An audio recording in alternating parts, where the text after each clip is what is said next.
Kinh Pháp Cú 1. Phẩm Song Yếu. Diễn đọc và trình bày Thùy Linh.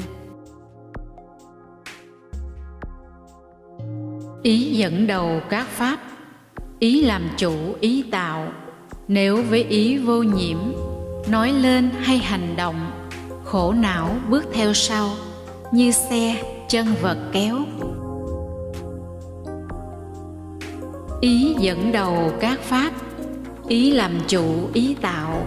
Nếu với ý thanh tịnh, nói lên hay hành động, an lạc bước theo sau, như bóng không rời hình. Nó mắng tôi, đánh tôi, nó thắng tôi, cướp tôi. Ai ôm hiềm hận ấy, hận thù không thể nguôi.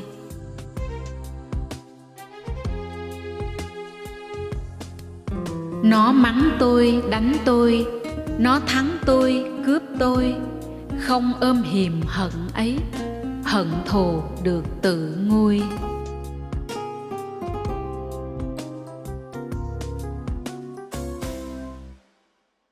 Với hận diệt hận thù, đời này không có được. Không hận diệt hận thù, là định luật ngàn thu.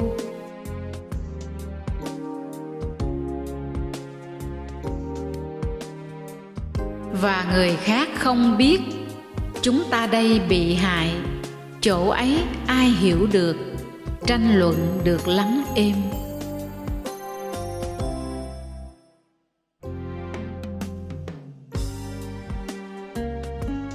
Ai sống nhìn tịnh tướng, không hộ trì các căn, ăn uống thiếu tiết độ, biếng nhác chẳng tinh cần, ma uy hiếp kẻ ấy như cây yếu trước gió. Ai sống quán bất tịnh, khéo hộ trì các căn, ăn uống có tiết độ, có lòng tin tinh cần, mà không uy hiếp được, như núi đá trước gió. Ai mặc áo cà sa, tâm chưa rời uế trượt, không tự chế không thực, không xứng áo cà sa.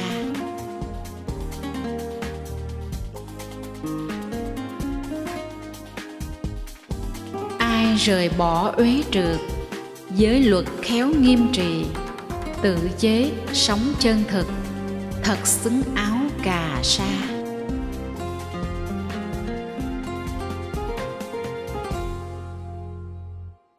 Không chân tưởng chân thật, chân thật thấy không chân.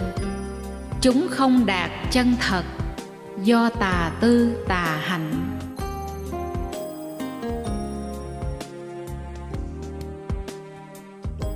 Chân thật biết chân thật, không chân biết không chân.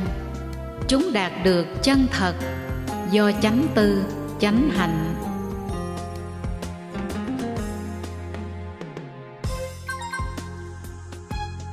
Như mái nhà vụn lợp, mưa liền xâm nhập vào. Cũng vậy tâm không tu, tham dục liền xâm nhập.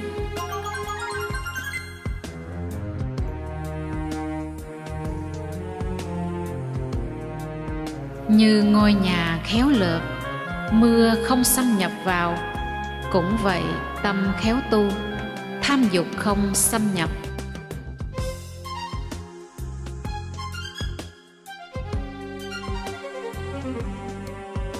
Nay sầu, đời sau sầu, kẻ ác hai đời sầu. Nó sầu, nó ưu não, thấy nghiệp uế mình làm.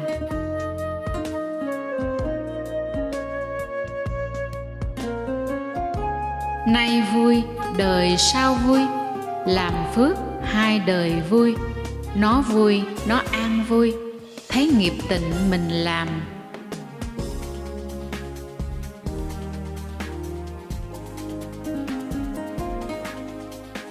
Nay than, đời sau than, kẻ ác hai đời than. Nó than, ta làm ác, đọa cõi dữ than hơn.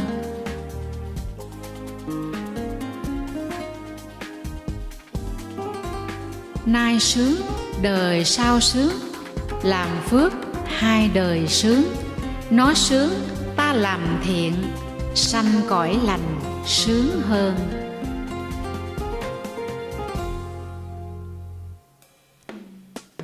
Nếu người nói nhiều kinh, không hành trì phóng dật, như kẻ chăn bò người, không phần sa môn hạnh.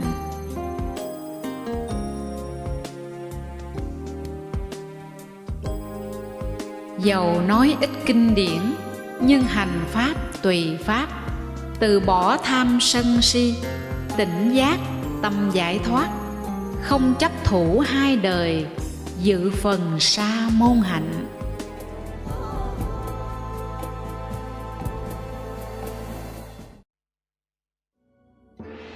Kinh Pháp Cú 2. Phẩm không phóng dật. Diễn đọc và trình bày Thùy Linh. Không phóng dật đường sống, phóng dật là đường chết.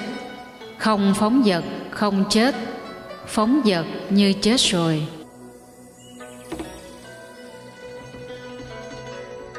Biết rõ sai biệt ấy, người trí không phóng dật, hoan hỷ không phóng dật, an vui hạnh bậc thánh.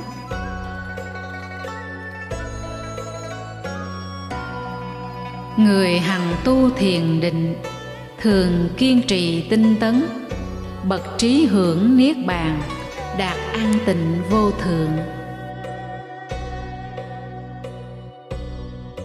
Nỗ lực giữ chánh niệm, tịnh hạnh, hành thận trọng, tự điều, sống theo pháp.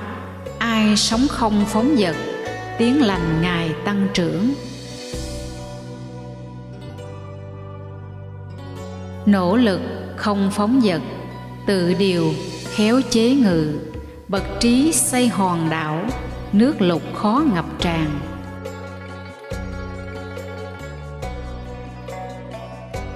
Chúng ngu si thiếu trí, chuyên sống đời phóng dật, người trí không phóng dật, như giữ tài sản quý.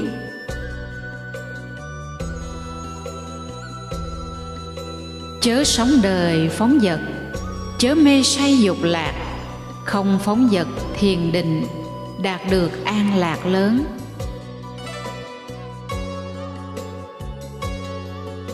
Người trí dẹp phóng dật, với hành không phóng dật, leo lầu cao trí tuệ, không sầu nhìn khổ sầu, bậc trí đứng núi cao, nhìn kẻ ngu đất bằng.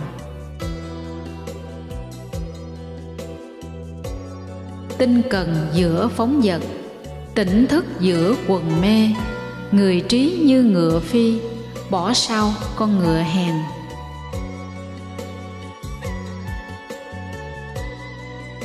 Đế thích không phóng dật, đạt ngôi vị thiên chủ, không phóng dật được khen, phóng dật thường bị trách.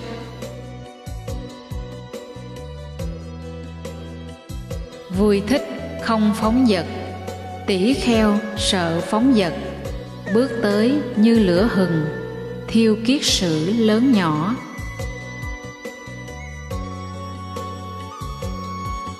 Vui thích không phóng dật, tỷ kheo sợ phóng dật, không thể bị thói đọa, nhất định gần niết bàn.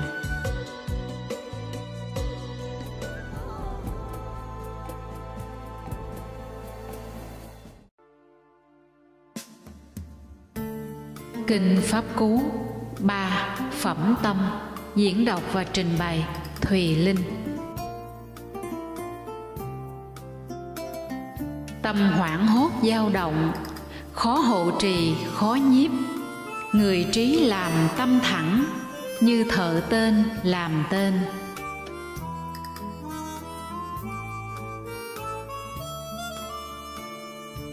Như cá quăng lên bờ, vớt ra ngoài thủy giới, tâm này vùng vẫy mạnh, hãy đoạn thế lực ma.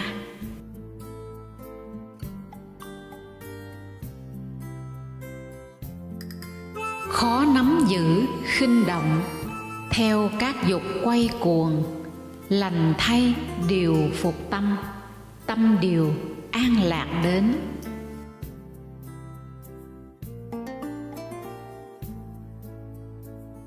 Tâm khó thấy tế nhị, theo các dục quay cuồng, người trí phòng hộ tâm, tâm hộ an lạc đến.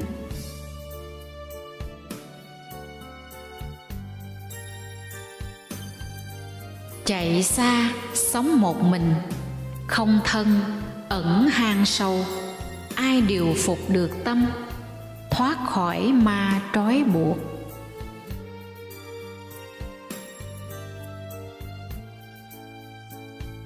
Ai tâm không an trú, không biết chân diệu pháp, tịnh tính bị rúng động, trí tuệ không viên thành.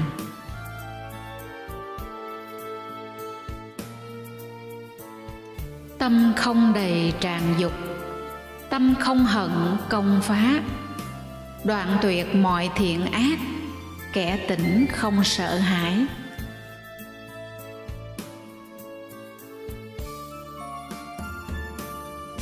Biết thân như đồ gốm, trú tâm như thành trì, chống ma với gươm trí, giữ chiến thắng không tham.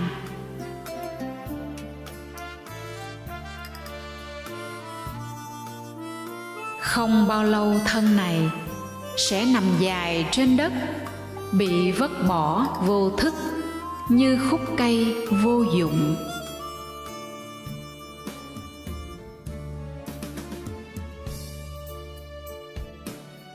Kẻ thù hại kẻ thù, oan gia hại oan gia, không bằng tâm hướng tà, gây ác cho tự thân.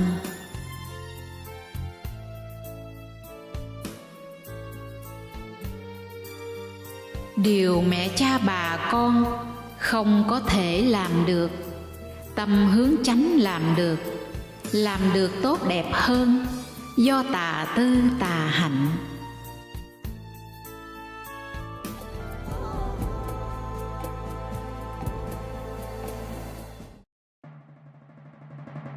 Kinh Pháp Cú 4, Phẩm Hoa. Diễn đọc và trình bày Thùy Linh. Ai chinh phục đất này, dạ ma thiên giới này, ai khéo giảng Pháp Cú, như người khéo hái hoa.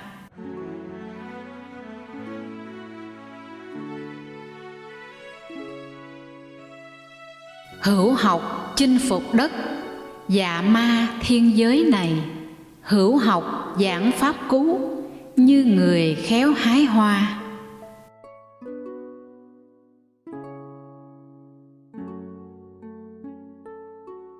Biết thân như bọt nước, ngộ thân là như huyễn, bẻ tên hoa của ma, vượt tầm mắt thần chết.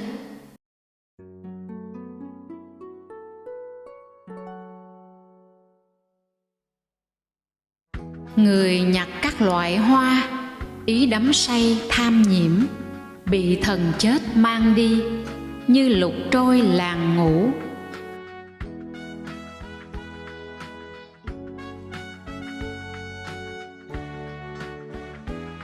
Người nhặt các loại hoa, ý đắm say tham nhiễm, các dục chưa thỏa mãn, đã bị chết chinh phục.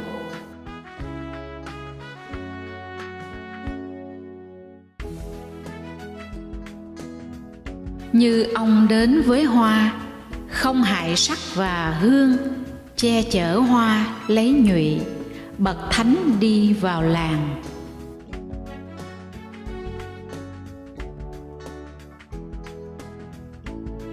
Không nên nhìn lỗi người, người làm hay không làm, nên nhìn tự chính mình, có làm hay không làm.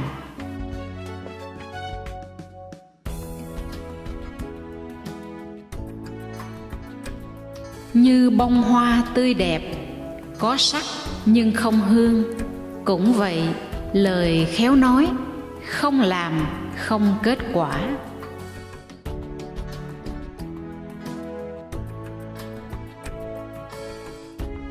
Như bông hoa tươi đẹp, có sắc lại thêm hương. Cũng vậy, lời khéo nói, có làm, có kết quả.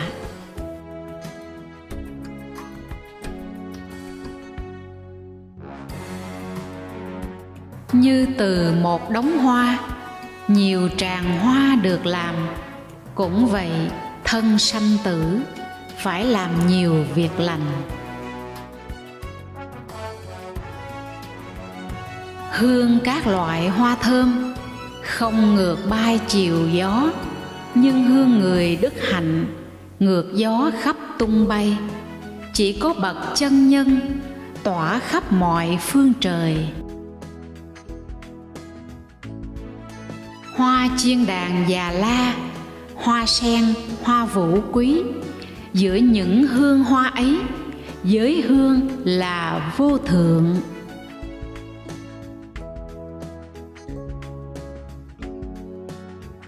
Ít giá trị hương này, hương Già La chiên đàn, chỉ hương người đức hạnh, tối thượng tỏa thiên giới.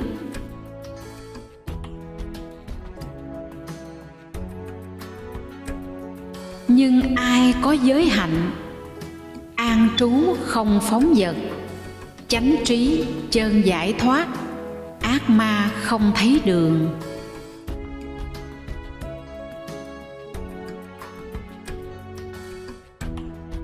Như giữa đống rác nhớp, quăng bỏ trên đường lớn.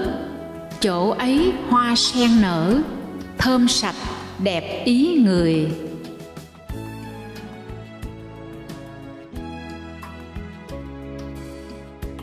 Cũng vậy, giữa quần sanh, uế nhiễm mù phàm tục.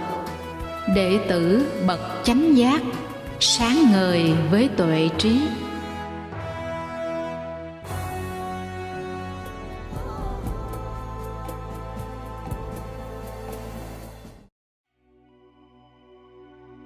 Kinh Pháp Cú 5. Phẩm Ngu. Diễn đọc và trình bày Thùy Linh. Đêm dài cho kẻ thức, đường dài cho kẻ mệt. Luân hồi dài kẻ ngu, không biết chân diệu pháp.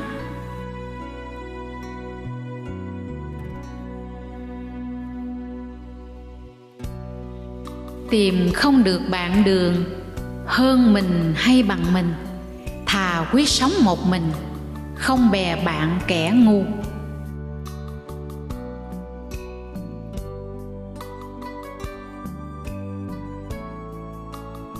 Con tôi, tài sản tôi, người ngu sanh ưu não.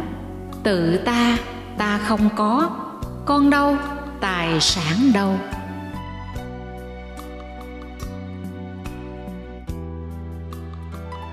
Người ngu nghĩ mình ngu, nhờ vậy thành có trí. Người ngu tưởng có trí, thật xứng gọi chí ngu.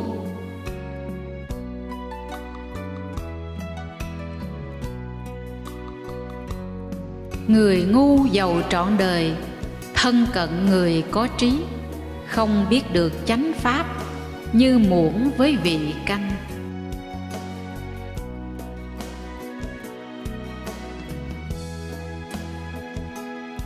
Người trí giàu một khắc, thân cận người có trí. Biết ngay chân diệu pháp, như lưỡi với vị canh.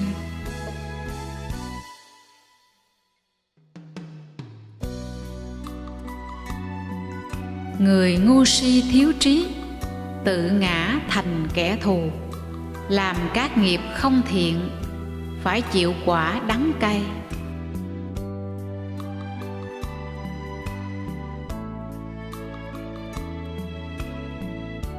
Nghiệp làm không chánh thiện, làm rồi sanh ăn năn. Mặt nhóm lệ khóc than, lãnh chịu quả dị thục.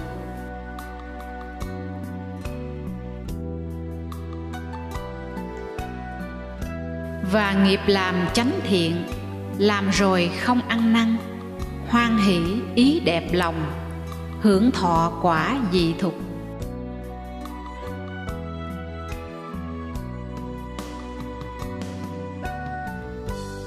Người ngu nghĩ là ngọt, khi ác chưa chín mùi.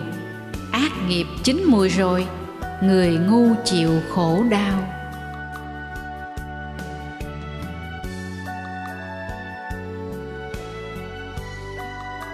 Tháng tháng với ngọn cỏ, người ngu có ăn uống, không bằng phần 16, người hiểu pháp hữu vi.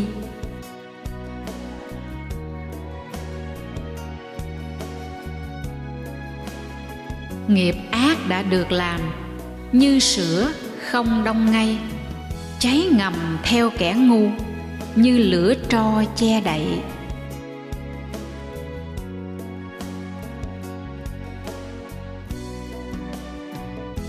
Tự nó chịu bất hạnh, khi dăm đến kẻ ngu. Vận may bị tổn hại, đầu nó bị nát tan.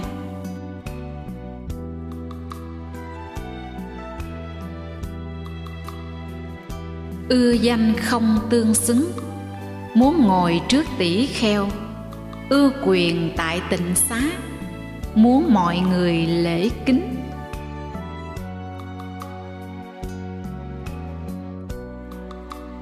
Mong cả hai tăng tục, nghĩ rằng chính ta làm. Trong mọi việc lớn nhỏ, phải theo mệnh lệnh ta. Người ngu nghĩ như vậy, dục và mạng tăng trưởng.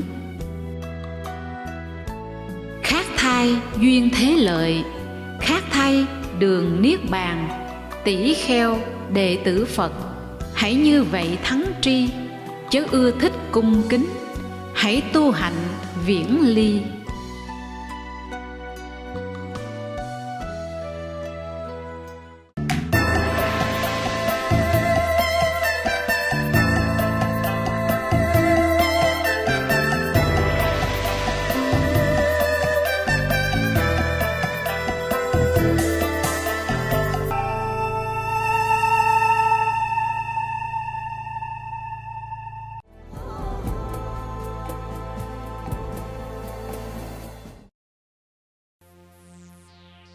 Kinh Pháp Cú 6. Phẩm Hiền Trí. Diễn đọc và trình bày Thùy Linh. Nếu thấy bậc hiền trí chỉ lỗi và khiển trách, như chỉ chỗ chôn vàng, hãy thân cận người trí. Thân cận người như vậy chỉ tốt hơn không xấu. Những người hay khuyên dạy, ngăn người khác làm ác, được người hiền kính yêu, bị người ác không thích.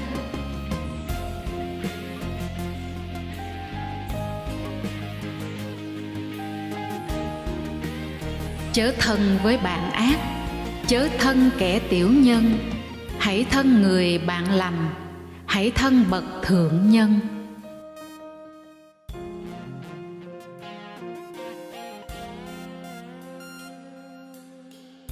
Pháp hỷ đem an lạc, với tâm tư thuần tịnh. Người trí thường hoan hỷ, với pháp bậc thánh thuyết.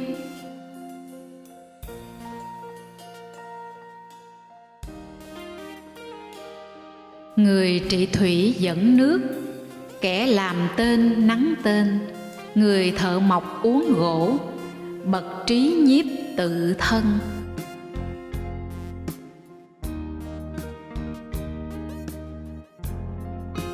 Như đá tảng kiên cố, không gió nào dao động.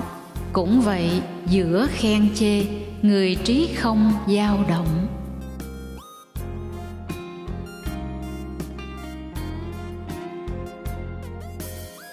Như hồ nước sâu thẳm, trong sáng không khuấy đục.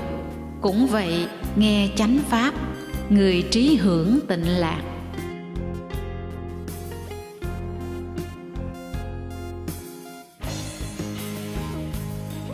Người hiền bỏ tất cả, người lành không bàn dục.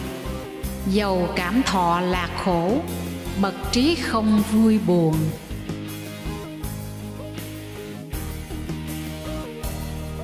Không vì mình vì người, không cầu được con cái.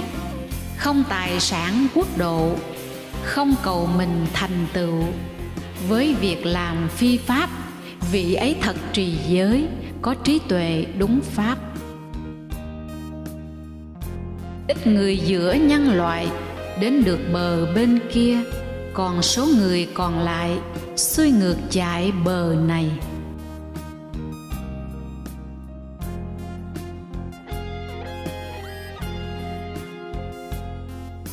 Những ai hành trì pháp theo chánh pháp khéo dạy sẽ đến bờ bên kia, vượt ma lực khó thoát.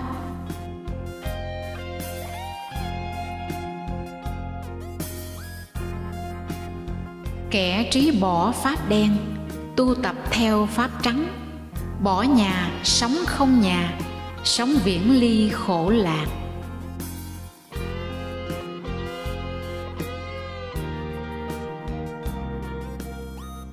Hãy cầu vui niết bàn, bỏ dục không sở hữu. Kẻ trí tự rửa sạch, cấu uế từ nội tâm.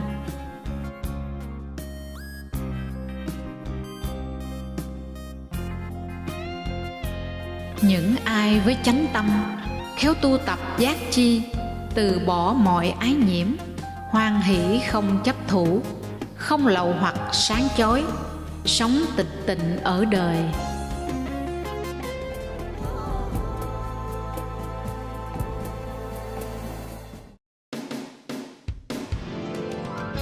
Kinh Pháp Cú 7. Phẩm A-la-hán. Diễn đọc và trình bày Thùy Linh. Đích đã đến không sầu, giải thoát ngoài tất cả, đoạn trừ mọi buộc ràng, vị ấy không nhiệt não.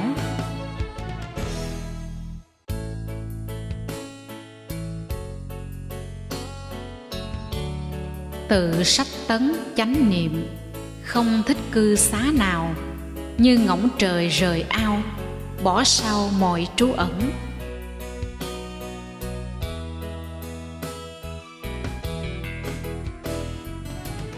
Tài sản không chất chứa, ăn uống biết liễu tri, tự tại trong hành xứ, không vô tướng giải thoát, như chim giữa hư không, hướng chúng đi khó tìm. Ai lậu hoặc đoạn sạch, ăn uống không tham đắm, tự tại trong hành xứ, không vô tướng giải thoát, như chim giữa hư không, dấu chân thật khó tìm. Ai nhiếp phục các căn, như đánh xe điều ngự, mạng trừ lậu hoặc dứt, người vậy chư thiên mến.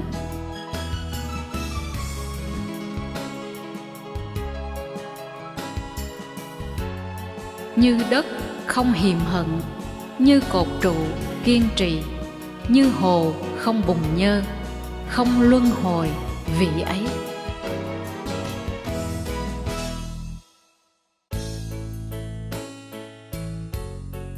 Người tâm ý an tịnh, lời an nghiệp cũng an, chánh trí chân giải thoát, tịnh lạc là vị ấy.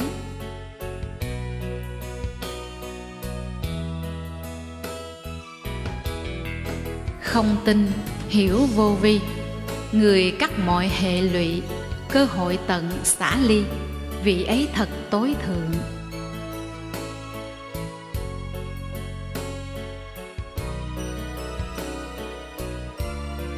Làng mạc hay rừng núi, thung lũng hay đồi cao, La Hán trú chỗ nào, đất ấy thật khả ái.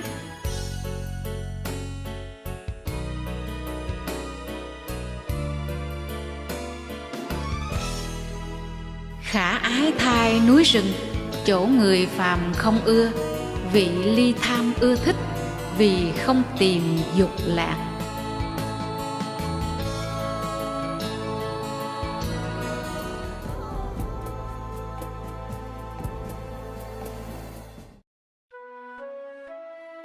Kinh Pháp Cú 8. Phẩm ngàn. Diễn đọc và trình bày Thùy Linh.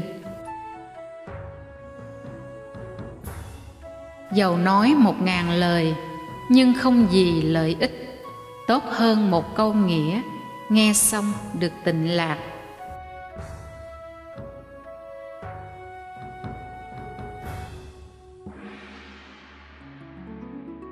Dầu nói 1000 câu kệ, nhưng không gì lợi ích, tốt hơn nói một câu, nghe xong được tịnh lạc.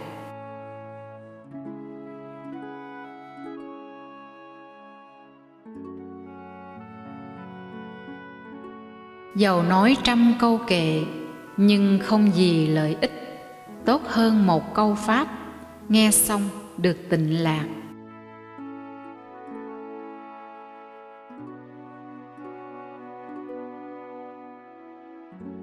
Dầu tại bãi chiến trường thắng ngàn quân địch, tự thắng mình tốt hơn, thật chiến thắng tối thượng.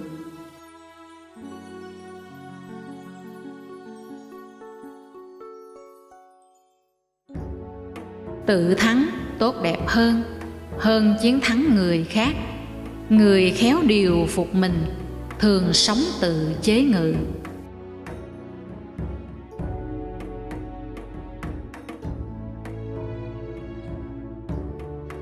Dầu thiên thần Thác Bà, dầu ma vương Phạm Thiên, không ai chiến thắng nổi người tự thắng như vậy.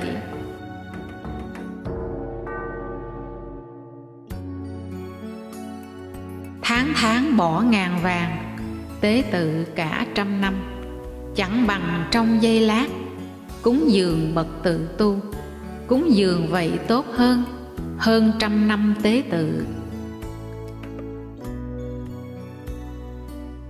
Dầu trải 100 năm thờ lửa tại rừng sâu, chẳng bằng trong giây lát, cúng dường bậc tự tu. Cúng dường vậy tốt hơn 100 năm tế tự.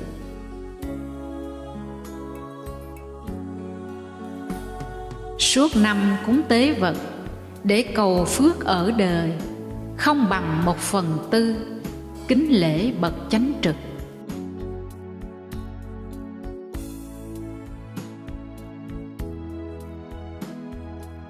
Thường tôn trọng kính lễ bậc kỳ lão trưởng thượng, 4 pháp được tăng trưởng, thọ sắc lạc sức mạnh.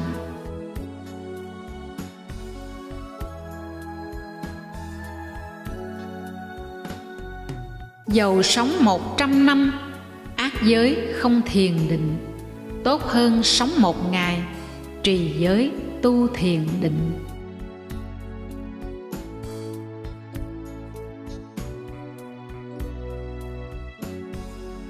Ai sống 100 năm, ác tuệ không thiền định, tốt hơn sống 1 ngày, có tuệ tu thiền định.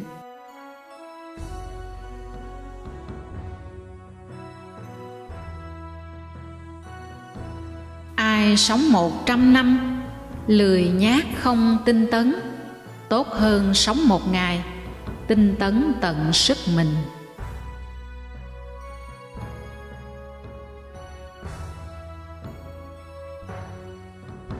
Ai sống 100 năm, không thấy pháp sinh diệt, tốt hơn sống 1 ngày, thấy được pháp sinh diệt.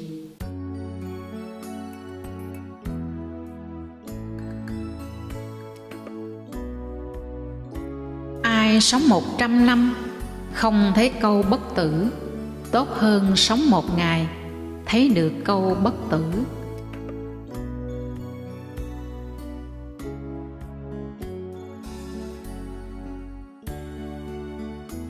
Ai sống 100 năm, không thấy pháp tối thượng, tốt hơn sống 1 ngày, thấy được pháp tối thượng.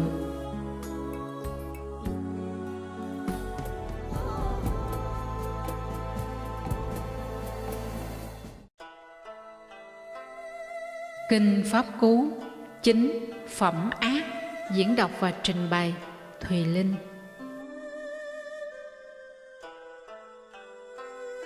Hãy gấp làm điều lành, ngăn tâm làm điều ác.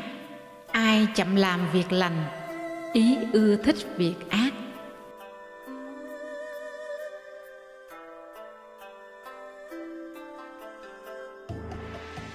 Nếu người làm điều ác, chớ tiếp tục làm thêm, chớ ước muốn điều ác, chứa ác tất chịu khổ.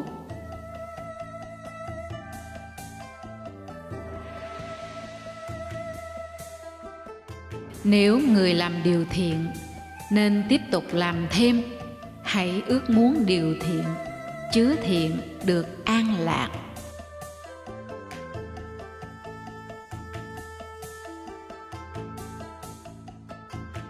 Người ác thấy là hiền, khi ác chưa chín mùi, khi ác nghiệp chín mùi, người ác mới thấy ác.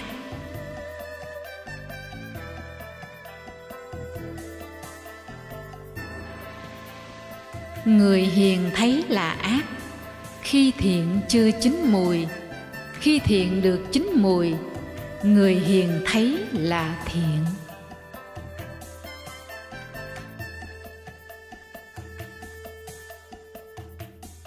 Chớ chê khinh điều ác, cho rằng chưa đến mình, như nước nhỏ từng giọt, rồi bình cũng đầy tràn. Người ngu chứa đầy ác, do chất chứa dần dần. Chớ chê khinh điều thiện, cho rằng chưa đến mình, như nước nhỏ từng giọt, rồi bình cũng đầy tràn. Người trí chứa đầy thiện, do chất chứa dần dần.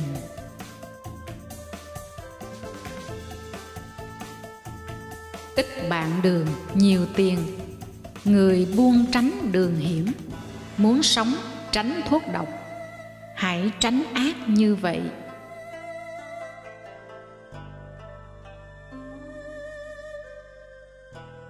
Bàn tay không thương tích, có thể cầm thuốc độc. Không thương tích, tránh độc. Không làm, không có ác.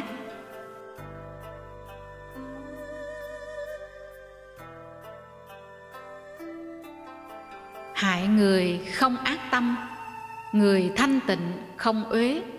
Tội ác đến kẻ ngu, như ngược gió tung bụi.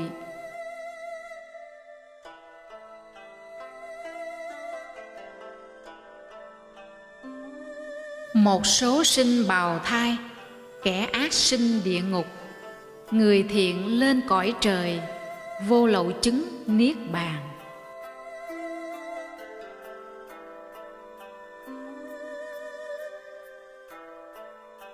Không trên trời giữa biển, không lánh vào động núi.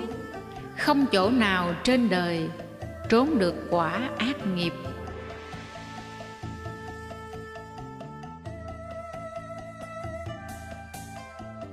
Không trên trời giữa biển, không lánh vào động núi. Không chỗ nào trên đời trốn khỏi tay thần chết.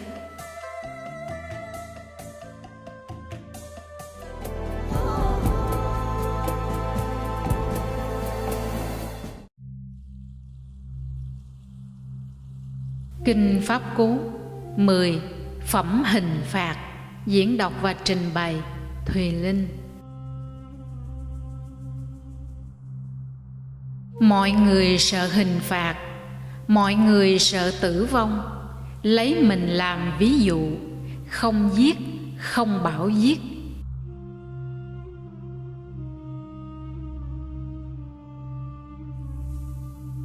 Mọi người sợ hình phạt, mọi người thích sống còn. Lấy mình làm ví dụ, không giết, không bảo giết.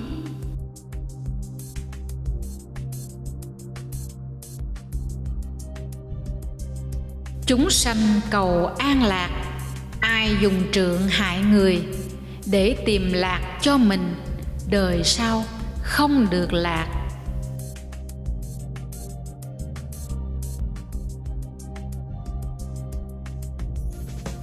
Chúng sanh cầu an lạc, không dùng trượng hại người, để tìm lạc cho mình, đời sau được hưởng lạc.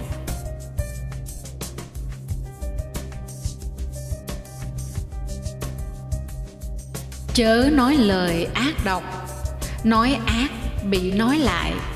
Khổ thay lời phẫn nộ, đao trượng phản chạm mình.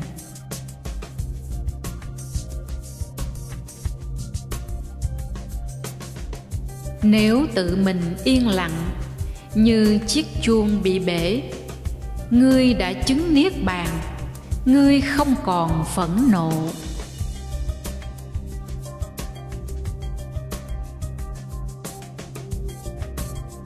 Với gậy người chăn bò, lùa bò ra bãi cỏ, cũng vậy, già và chết lùa người đến mạng chung.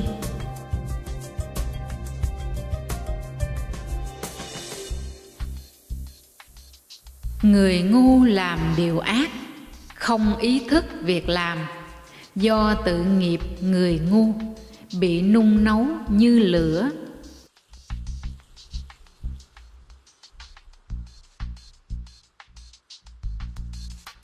Dùng trượng phạt không trượng, làm ác người không ác.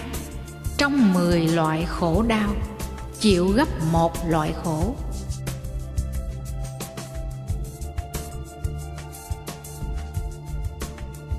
Hoặc khổ thọ khốc liệt, thân thể bị thương vong, hoặc thọ bệnh kịch liệt, hay loạn ý tán tâm.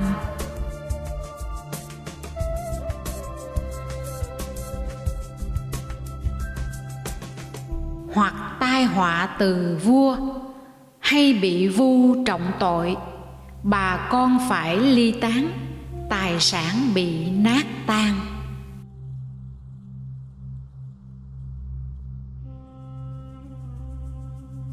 Hoặc phòng ốc nhà cửa bị hỏa tai thiêu đốt, khi thân hoại mạng chung, ác tuệ sanh địa ngục.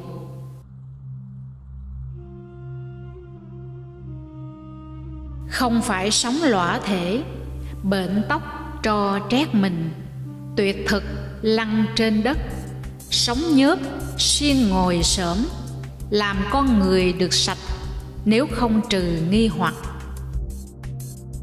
Ai sống tự trang sức nhưng an tịnh nhiếp phục, sống kiên trì phạm hạnh, không hại mọi sinh linh, vì ấy là Phạm Chí hay Sa môn khất sĩ. Thật khó tìm ở đời người biết thẹn tự chế, biết tránh né chỉ trích, như ngựa hiền tránh roi.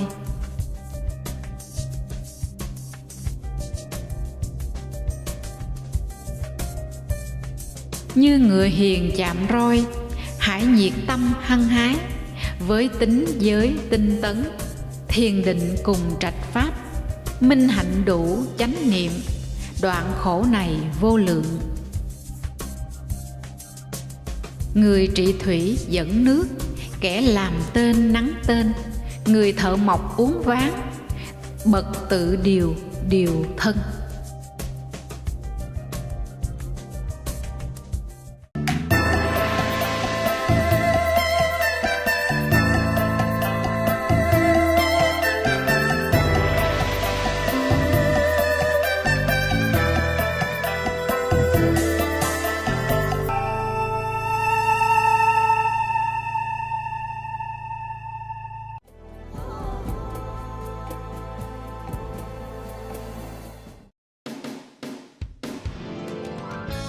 Kinh Pháp Cú 11.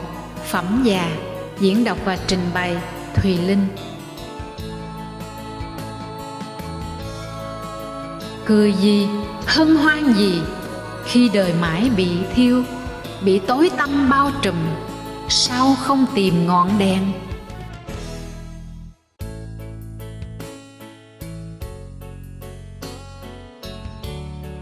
Hãy xem bong bóng đẹp, chỗ chất chứa vết thương, bệnh hoạn nhiều suy tư, thật không gì trường cửu.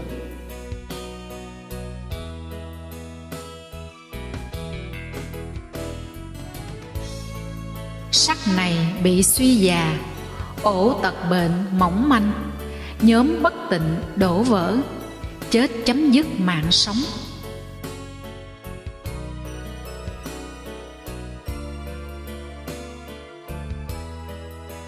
Như trái bầu mùa thu bị vứt bỏ quăng đi, nhóm xương trắng bồ câu, thấy chúng còn vui gì.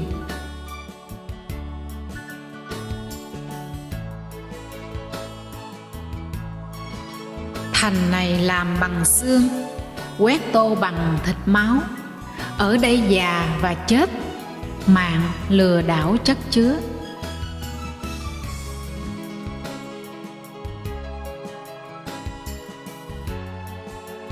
Xe vua đẹp cũng già, thân này rồi sẽ già. Pháp bậc thiện không già, như vậy bậc chí thiện, nói lên cho bậc thiện.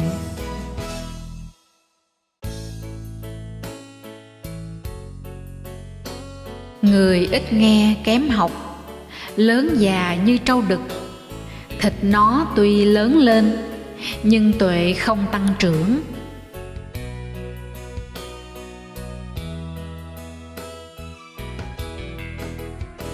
Lang thang bao kiếp sống, ta tìm nhưng chẳng gặp. Người xây dựng nhà này, khổ thai phải tái sanh.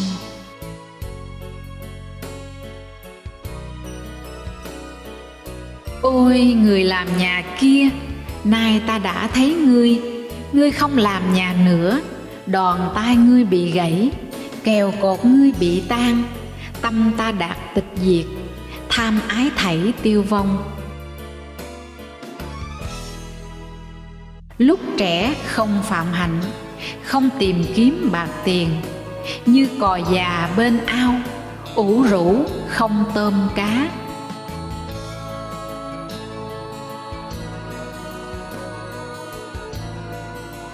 Lúc trẻ không phạm hạnh, không tìm kiếm bạc tiền. Như cây cung bị gãy, thở than những ngày qua.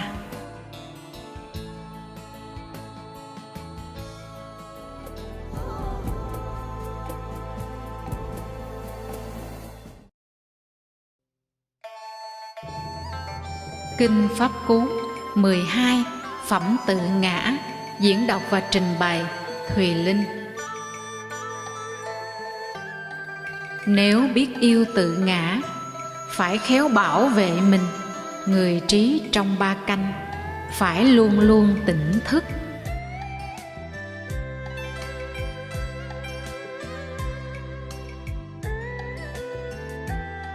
Trước hết tự đặt mình vào những gì thích đáng, sau mới giáo hóa người, người trí khỏi bị nhiễm.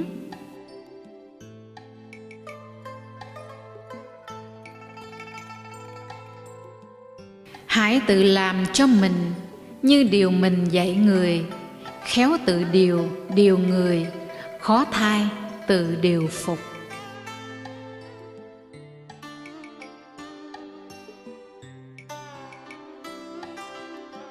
Tự mình y chỉ mình, nào có y chỉ khác. Nhờ khéo điều phục mình, được y chỉ khó được.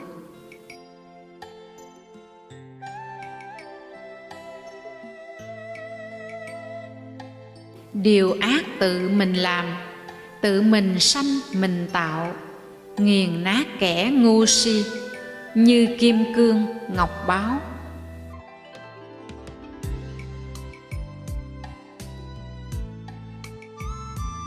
Phá giới quá trầm trọng, như dây leo bám cây. Gieo hại cho tự thân, như kẻ thù mong ước.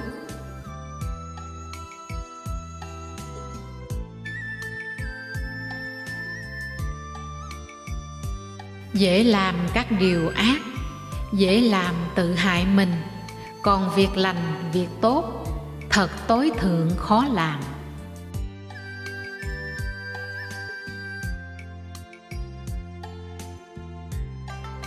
Kẻ ngu si miệt thị, giáo pháp bậc La Hán, bậc thánh, bậc chánh mạng.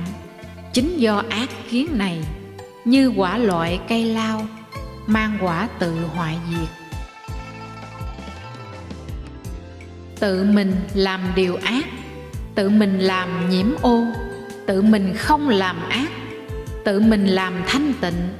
Tịnh không tịnh tự mình, không ai thanh tịnh ai.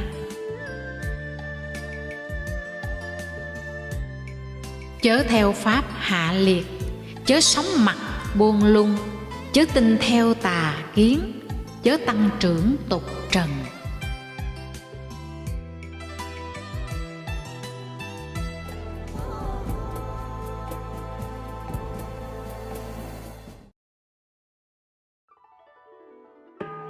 Kinh Pháp Cú 13. Phẩm Thế gian. Diễn đọc và trình bày Thùy Linh. Dầu lợi người bao nhiêu, chớ quên phần tư lợi. Nhờ thắng trí tư lợi, hãy chuyên tâm lợi mình.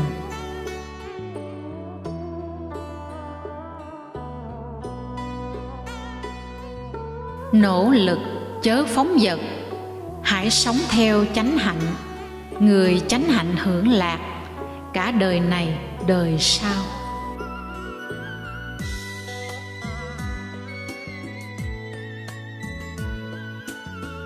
Hãy khéo sống chánh hạnh, chớ sống theo tà hạnh.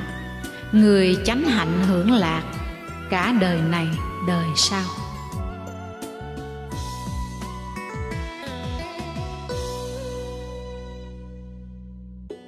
Hãy nhìn như bọt nước, hãy nhìn như cảnh huyễn. Quán nhìn đời như vậy, thần chết không bắt gặp.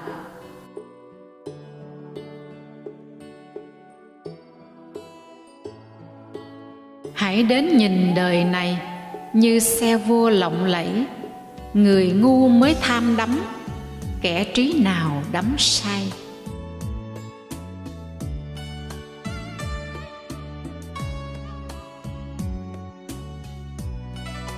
Ai sống trước buông lung, sao sống không phóng dật. Chói sáng rực đời này, như trăng thoát mây che.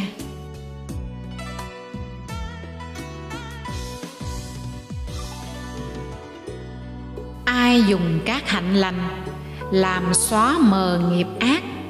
Chói sáng rực đời này, như trăng thoát mây che.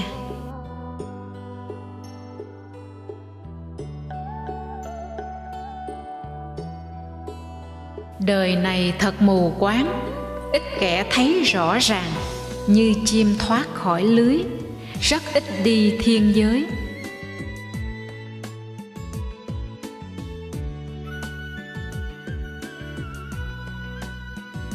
Như chim thiên nga bay, thần thông liệng giữa trời. Chiến thắng ma quân, kẻ trí thoát đời này.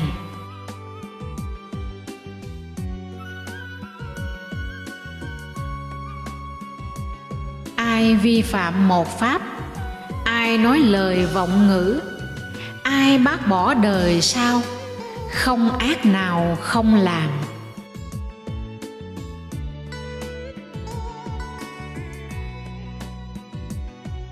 Keo kiết không sanh thiên, kẻ ngu ghét bố thí. Người trí thích bố thí, đời sau được hưởng lạc.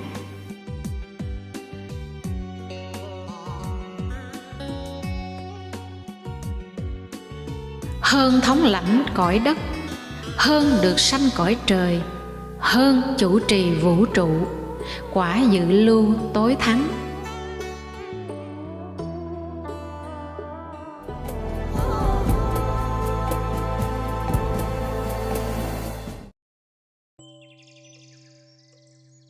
Kinh Pháp Cú 14. Phẩm Phật Đà. Diễn đọc và trình bày Thùy Linh. Vị chiến thắng không bại, vị bước đi trên đời, không dấu tích chiến thắng. Phật giới rộng mênh mông, ai dùng chân theo dõi, bậc không để dấu tích.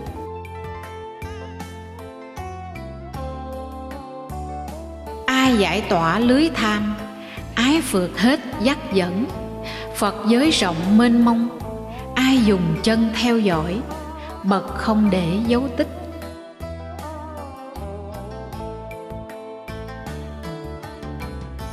Người trí chuyên thiền định, thích an định viễn ly.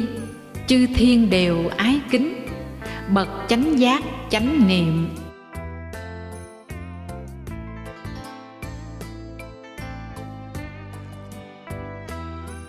Khó thai được làm người, khó thai được sống còn.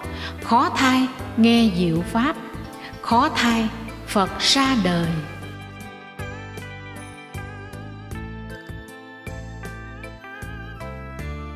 Không làm mọi điều ác, thành tựu các hạnh lành, tâm ý giữ trong sạch, chính lời chư Phật dạy.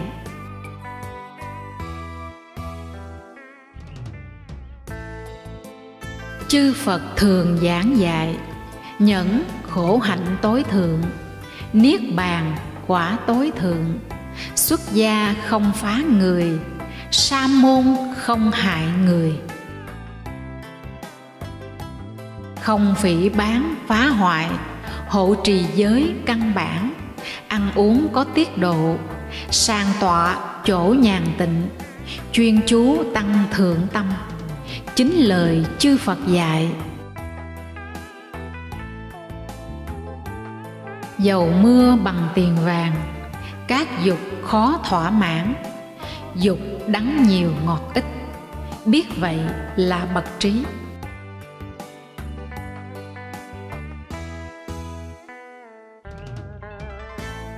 Đệ tử bậc chánh giác, không tìm cầu dục lạc, dầu là dục chư thiên, chỉ ưa thích ái diệt.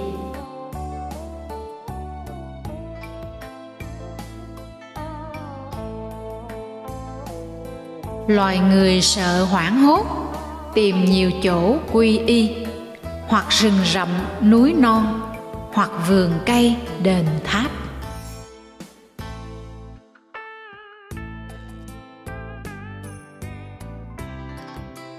Quy y ấy không ổn, không quy y tối thượng, quy y các chỗ ấy, không thoát mọi khổ đau.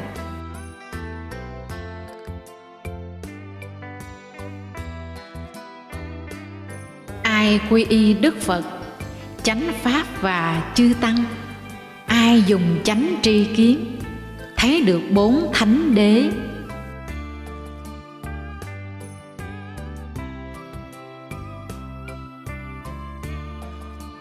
Thấy khổ và khổ tập, thấy sự khổ vượt qua, thấy đường thánh tám ngành, đưa đến khổ não tận.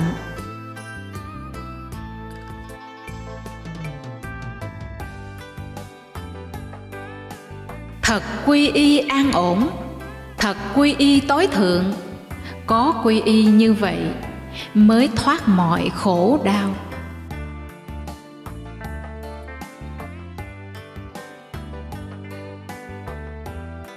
Khó gặp bậc thánh nhân, không phải đâu cũng có, chỗ nào bậc trí sanh, gia đình tất an lạc.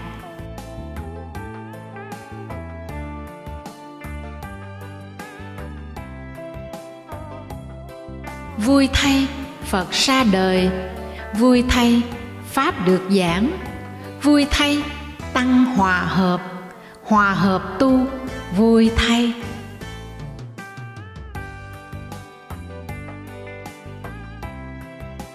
Cúng dường bậc đáng cúng, chư Phật hoặc đệ tử, các bậc vượt hí luận, đoạn diệt mọi sầu bi.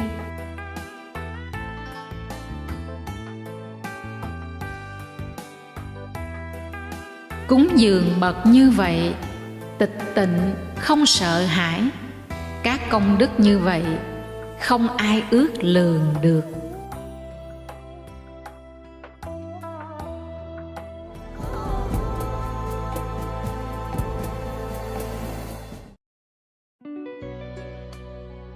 Kinh Pháp Cú 15 Phẩm An Lạc. Diễn đọc và trình bày Thùy Linh. Vui thay chúng ta sống, không hận giữa hận thù, giữa những người thù hận, ta sống không hận thù.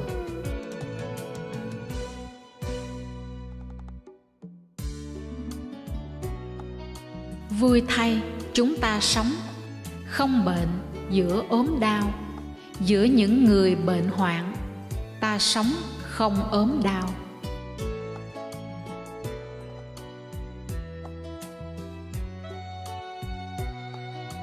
Vui thay chúng ta sống, không rộn giữa rộn ràng, giữa những người rộn ràng, ta sống không rộn ràng.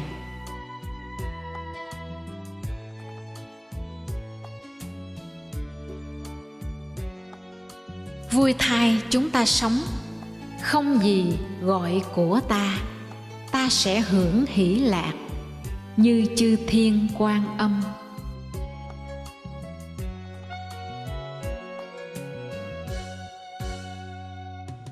Chiến thắng sinh thù oán, thất bại chịu khổ đau, sống tịch tịnh an lạc, bỏ sau mọi thắng bại.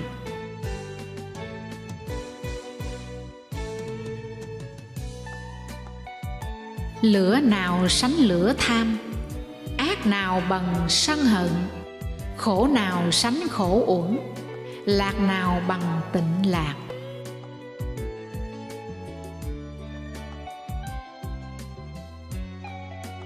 Đói ăn, bệnh tối thượng, các hành khổ tối thượng, hiểu như thực là vậy, niết bàn lạc tối thượng.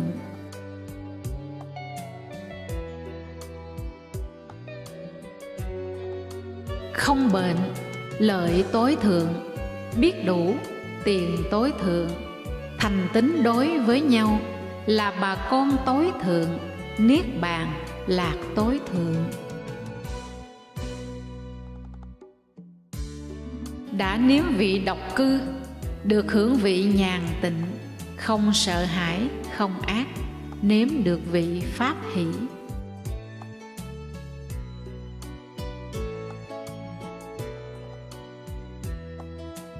Lành thay, thấy thánh nhân, sống chung thường hưởng lạc, không thấy những người ngu, thường thường được an lạc.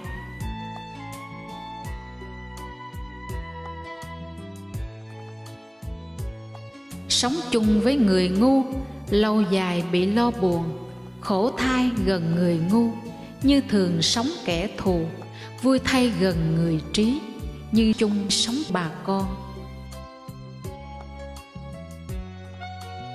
Bậc hiền sĩ trí tuệ, bậc nghe nhiều trì giới, bậc tự chế thánh nhân, hãy gần gũi thân cận, thiện nhân trí giả ấy, như trăng theo đường sao.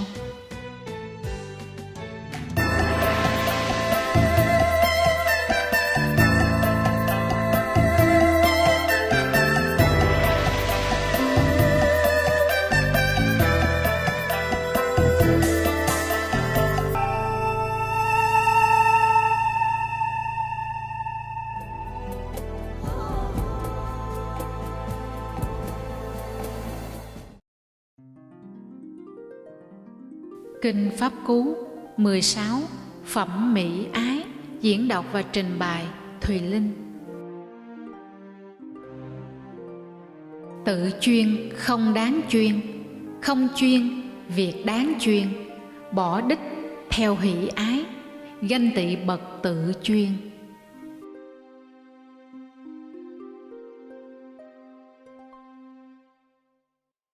Chớ gần gũi người yêu, trọn đời xa kẻ ghét, yêu không gặp là khổ, oán phải gặp cũng đau.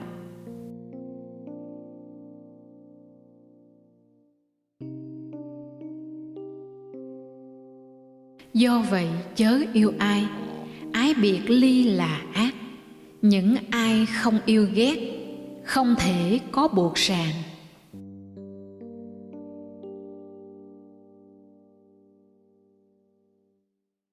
Do ái sinh sầu ưu, do ái sinh sợ hãi, ai thoát khỏi tham ái, không sầu đâu sợ hãi.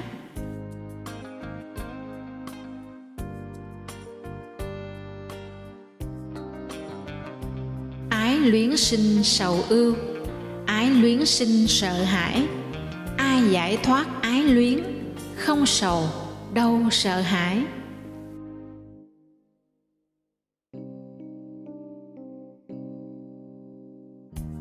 Hỷ ái sinh sầu ưu, hỷ ái sinh sợ hãi, ai giải thoát hỷ ái, không sầu đâu sợ hãi.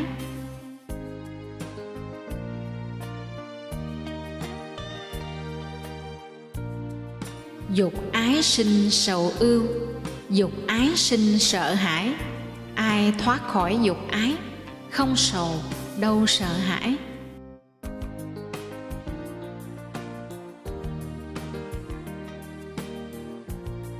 Tham ái sinh sầu ưu, tham ái sinh sợ hãi. Ai thoát khỏi tham ái, không sầu đâu sợ hãi.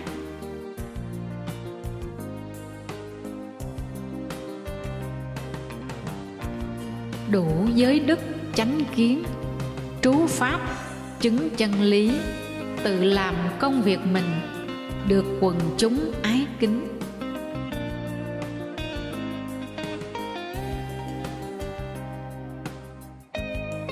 Ước vọng pháp ly ngôn, ý cảm xúc thượng quả.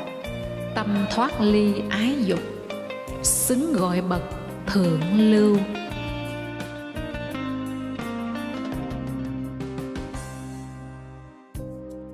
Khách lâu ngày ly hương, an toàn từ xa về. Bà con cùng thân hữu, hân hoan đón chào mừng.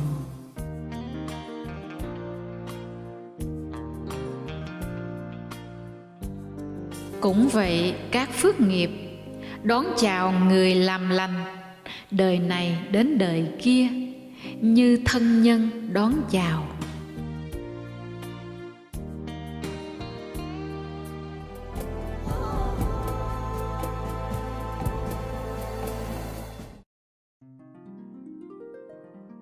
Kinh Pháp Cú 17. Phẩm phẫn nộ. Diễn đọc và trình bày Thùy Linh. Bỏ phẫn nộ, ly mạng, vượt qua mọi kiết sử, không chấp trước danh sắc, khổ không theo vô sản.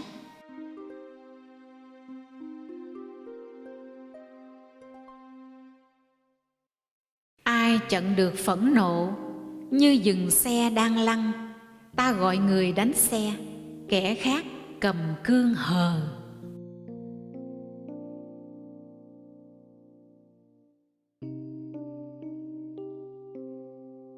Lấy không giận thắng giận, lấy thiện thắng không thiện, lấy thí thắng sang tham, lấy chân thắng hư ngụy.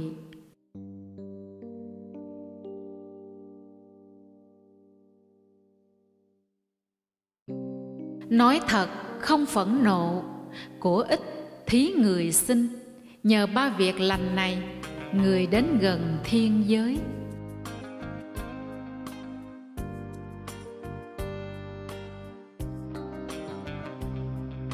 Bậc hiền không hại ai, thân thường được chế ngự, đạt được cảnh bất tử, đến đây không ưu sầu.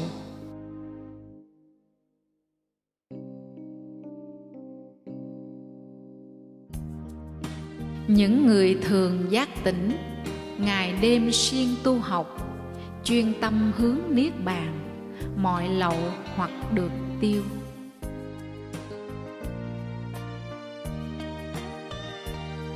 Atula nên biết, xưa vậy nay cũng vậy. Ngồi im bị người chê, nói nhiều bị người chê, nói vừa phải bị chê. Làm người không bị chê, thật khó tìm ở đời. Xưa vị lai và nay, đâu có sự kiện này. Người hoàn toàn bị chê, người trọn vẹn được khen.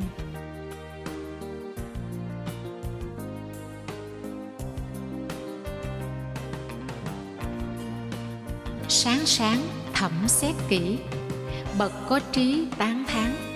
Bậc trí không tì vết, đầy đủ giới định tuệ.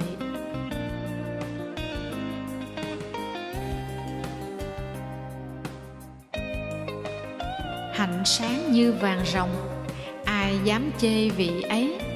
Chư thiên phải khen thưởng, phạm thiên cũng tán dương.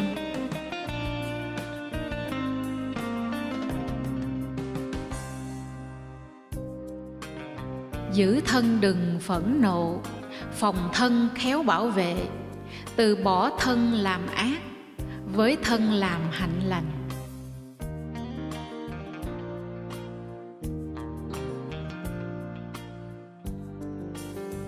Giữ lời đừng phẫn nộ, phòng lời khéo bảo vệ, từ bỏ lời thô ác, với lời nói điều lành.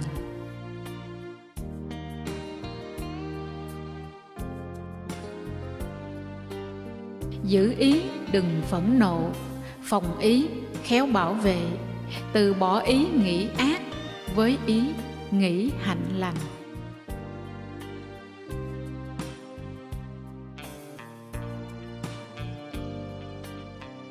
Bậc trí bảo vệ thân, bảo vệ luôn lời nói, bảo vệ cả tâm tư, ba nghiệp khéo bảo vệ.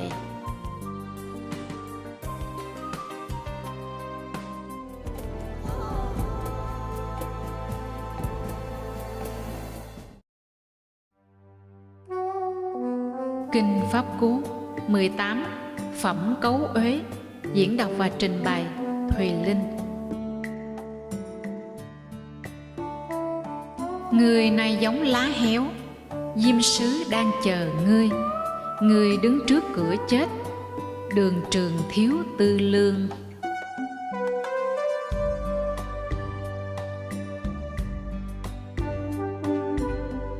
Hãy tự làm hòn đảo, tinh cần gấp sáng suốt, trừ cấu uế thanh tịnh, đến thánh địa chư thiên.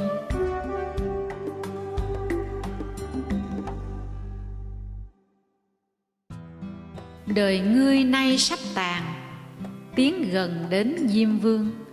Giữa đường không nơi nghỉ, đường trường thiếu tư lương.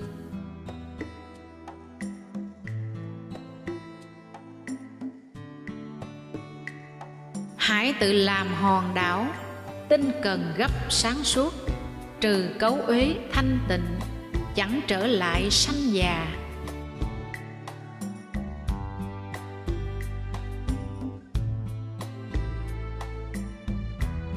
Bậc trí theo tuần tự, từ sát na trừ dần, như thợ vàng lọc bụi, trừ cấu uế nơi mình.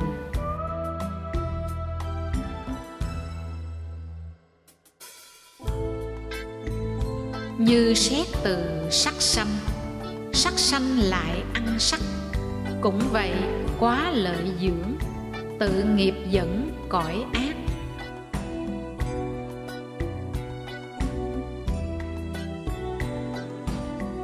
Không tụng làm nhớp kinh, không đứng dậy bẩn nhà, biến nhát làm nhơ sắc, phóng dật uế người canh.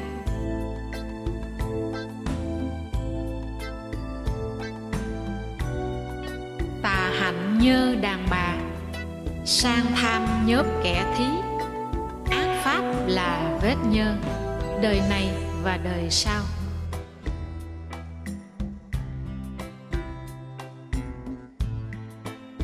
Trong hàng cấu uế ấy, vô minh nhơ tối thượng, đoạn nhơ ấy tỷ kheo, thành bậc không uế nhiễm.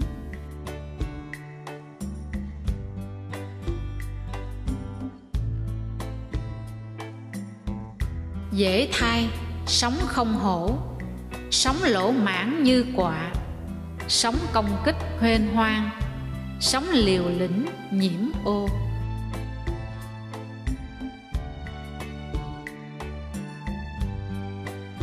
Khó thai sống xấu hổ, thường thường cầu thanh tịnh, sống vô tư khiêm tốn, trong sạch và sáng suốt.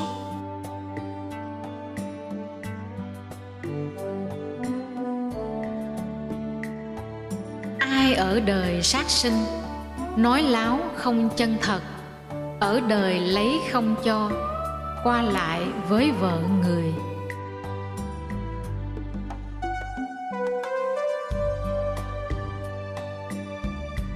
Uống rượu men, rượu nấu, người sống đam mê vậy, chính ngay tại đời này, tự đào bới gốc mình.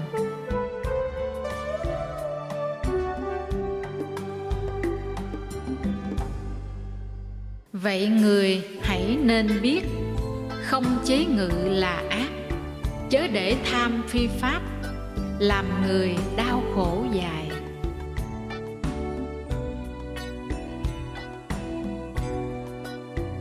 Do tính tâm hỷ tâm, loài người mới bố thí. Ở đây ai bất mãn, người khác được ăn uống, người ấy ngày hoặc đêm không đạt được tâm định.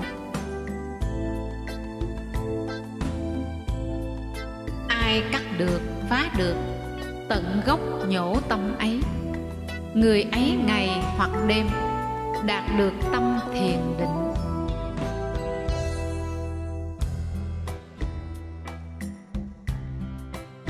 Lửa nào bằng lửa tham, chấp nào bằng sân hận, lưới nào bằng lưới si, sông nào bằng sông ái.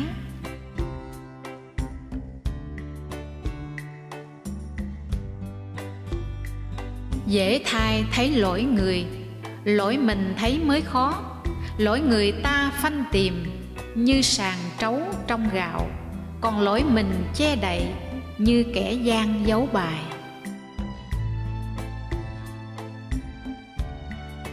Ai thấy lỗi của người thường sanh lòng chỉ trích, người ấy lậu hoặc tăng, rất xa lậu hoặc diệt.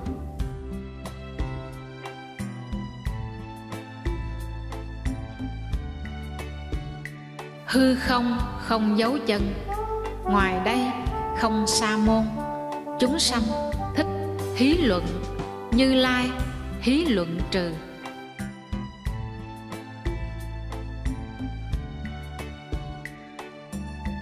Hư không không dấu chân, ngoài đây không sa môn. Các hành không thường trú, chư Phật không dao động.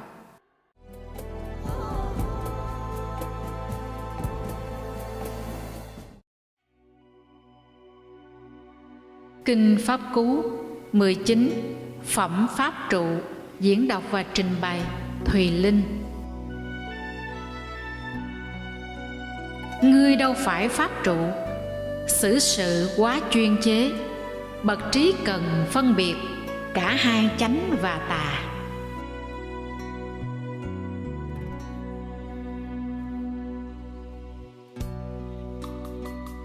Không chuyên chế đúng pháp, công bằng dắt dẫn người.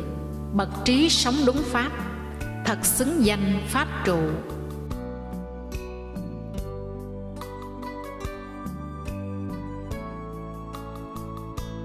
Không phải vì nói nhiều mới xứng danh bậc trí.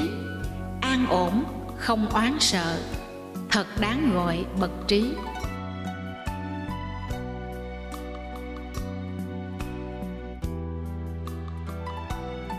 Không phải vì nói nhiều mới xứng danh trì pháp.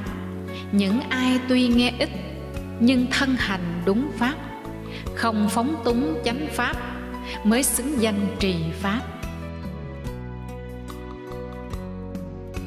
Không phải là trưởng lão, dầu cho có bạc đầu, người chỉ tuổi tác cao, được gọi là lão ngu.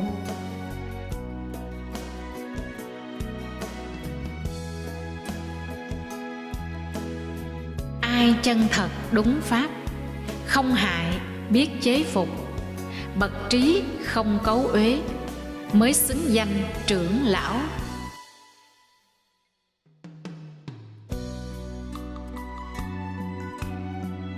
Không phải nói lưu loát, không phải sắc mặt đẹp, thành được người lương thiện, nếu ganh tham dối trá.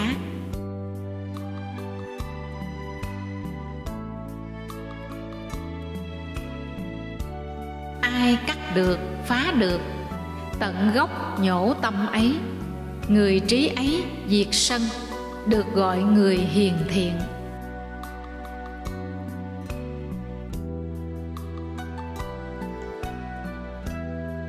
Đầu trọc không sa môn, nếu phóng túng nói láo, ai còn đầy dục tham, sao được gọi sa môn.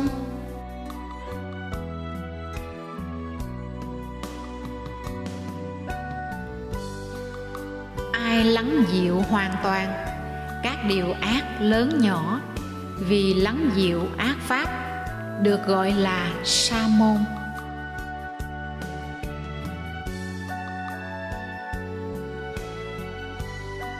Chỉ khất thực nhờ người, đâu phải là tỷ kheo. Phải theo pháp toàn diện, khất sĩ không đủ.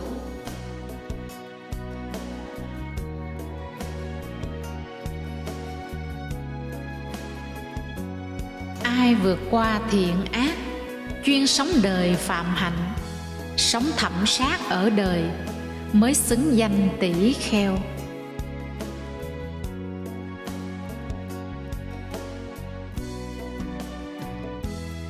Im lặng nhưng ngu si, đâu được gọi ẩn sĩ. Như người cầm cán cân, bậc trí chọn điều lành.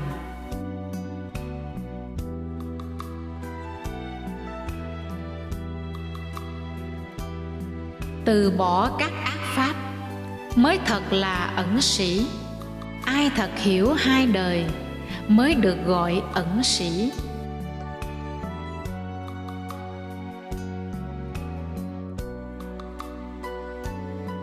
Còn sát hại sinh linh, đâu được gọi hiền thánh.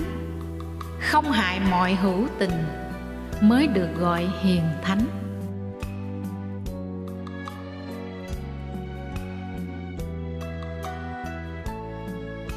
Chẳng phải chỉ giới cấm, cũng không phải học nhiều. Chẳng phải chứng thiền định, sống thanh vắng một mình.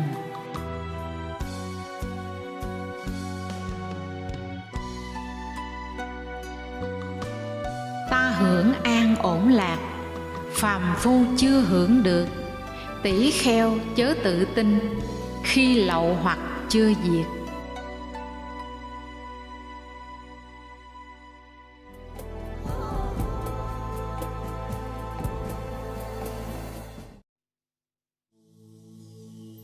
Kinh Pháp Cú 20 Phẩm Đạo. Diễn đọc và trình bày Thùy Linh. 8 chánh đường thù thắng, 4 câu lý thù thắng. Ly tham pháp thù thắng, giữa các loài hai chân, pháp nhãn người thù thắng. Đường này không đường khác, đưa đến kiến thanh tịnh. Nếu ngươi theo đường này, ma quân sẽ mê loạn.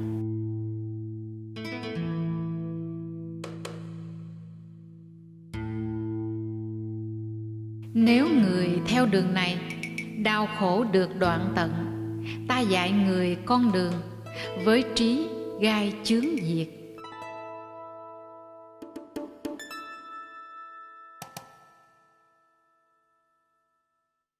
Người hãy nhiệt tình làm, Như Lai chỉ thuyết dạy. Người hành trì thiền định, thoát trói buộc ác ma.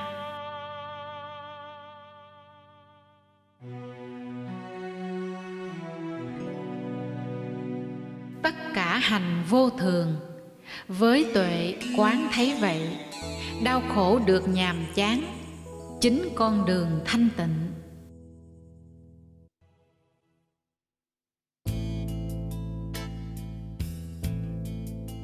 Tất cả hành khổ đau, với tuệ quán thấy vậy. Đau khổ được nhàm chán, chính con đường thanh tịnh.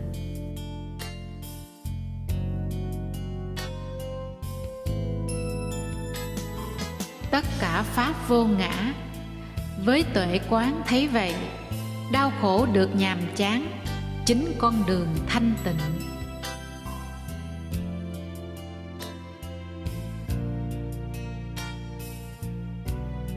Khi cần không nỗ lực, tuy trẻ mạnh nhưng lười, trí nhu nhược biếng nhác. Với trí tuệ thụ động, sao tìm được chánh đạo?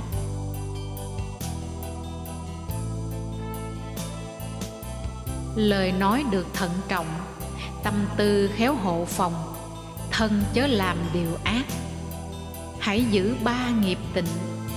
Chứng đạo thánh nhân dạy. Tu thiền trí tuệ sanh, bỏ thiền trí tuệ diệt. Biết con đường hai ngã, đưa đến hữu phi hữu. Hãy tự mình nỗ lực, khiến trí tuệ tăng trưởng. Đốn rừng không đốn cây, từ rừng sinh sợ hãi. Đốn rừng và ái dục, tỷ kheo hãy tịch tịnh.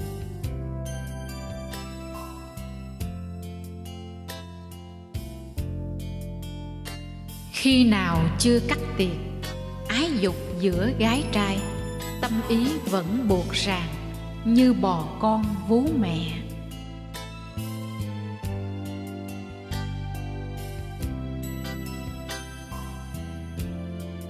Tự cắt dây ái dục, như tay bẻ sen thu. Hãy tu đạo tịch tịnh, niết bàn thiện thệ dạy.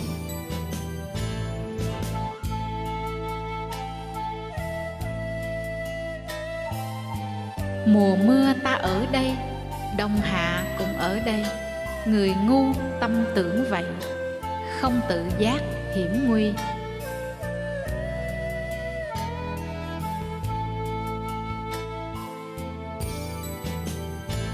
Người tâm ý đắm say, con cái và súc vật.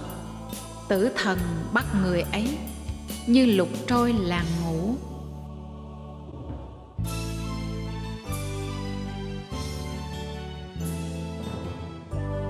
Một khi tử thần đến, không có con che chở, không cha, không bà con, không thân thích che chở.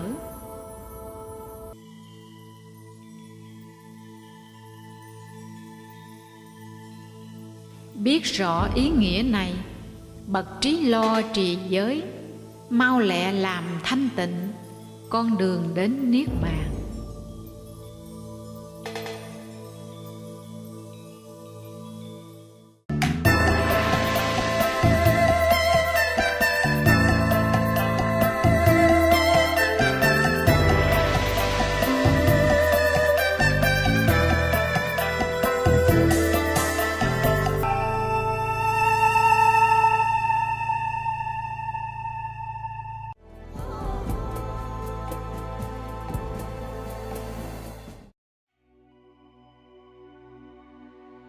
Kinh Pháp Cú 21, Phẩm Tạp Lục. Diễn đọc và trình bày Thùy Linh. Nhờ từ bỏ lạc nhỏ, thấy được lạc lớn hơn. Bậc trí bỏ lạc nhỏ, thấy được lạc lớn hơn.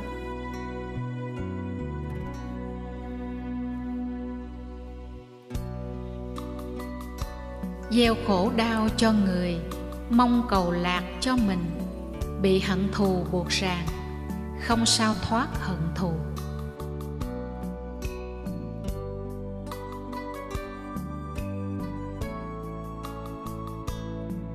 Việc đáng làm, không đáng làm lại làm.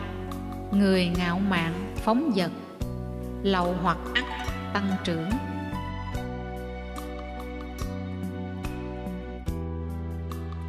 Người siêng năng cần mẫn, thường thường quán thân niệm. Không làm việc không đáng, gắn làm việc đáng làm. Người tư niệm giác tỉnh, lậu hoặc được tiêu trừ.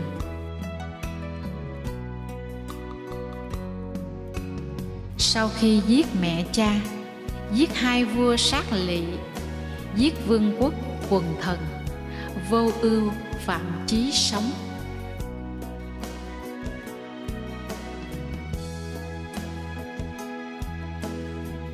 Sau khi giết mẹ cha, hai vua Bà La Môn, giết hổ tướng thứ 5, vô ưu phạm chí sống.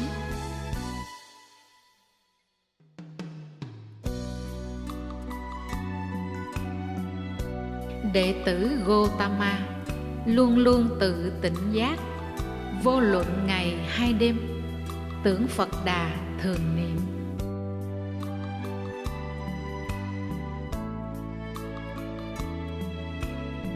Đệ tử Gotama luôn luôn tự tỉnh giác, vô luận ngày hay đêm, tưởng chánh pháp thường niệm.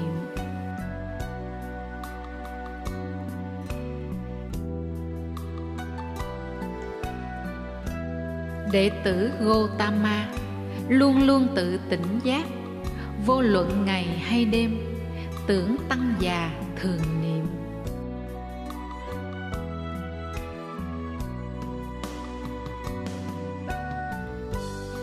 Đệ tử Gotama luôn luôn tự tỉnh giác, vô luận ngày hay đêm, tưởng sắc thân thường niệm.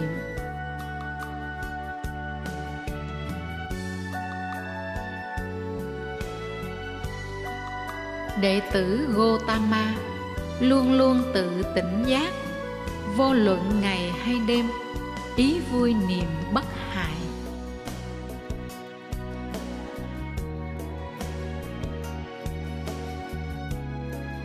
Đệ tử Gotama luôn luôn tự tỉnh giác, vô luận ngày hay đêm, ý vui tu thiền quán.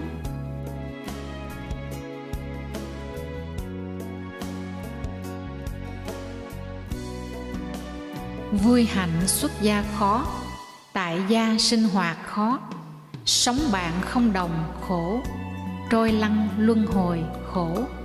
Vậy chớ sống luân hồi, chớ chạy theo đau khổ. Tín tâm sống giới hạnh, đủ danh xưng tài sản.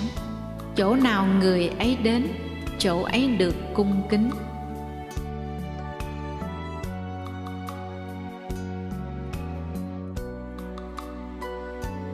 Người lành giàu ở xa, sáng tỏ như núi tuyết. Người ác giàu ở gần, như tên bắn đêm đen.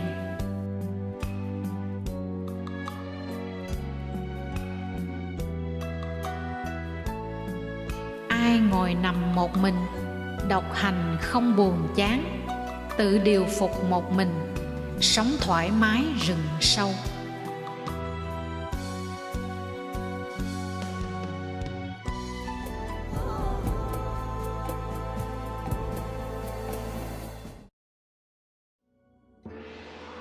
Kinh Pháp Cú 22 Phẩm Địa Ngục.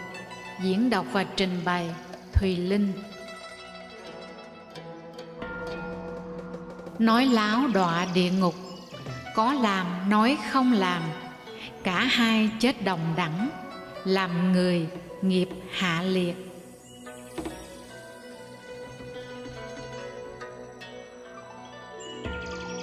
Nhiều người khoác cà sa, ác hạnh không nhiếp phục. Người ác do ác hạnh, phải sanh cõi địa ngục.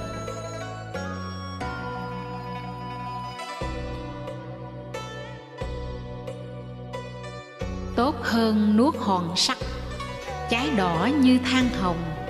Hơn ác giới buông lung, ăn đồ ăn quốc độ.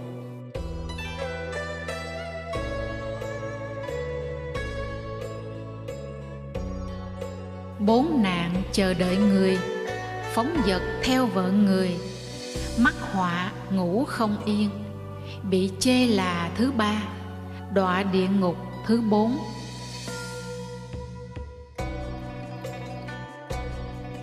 Mắc họa đọa ác thú, bị hoảng sợ ít vui. Quốc vương phạt trọng hình, vậy chớ theo vợ người.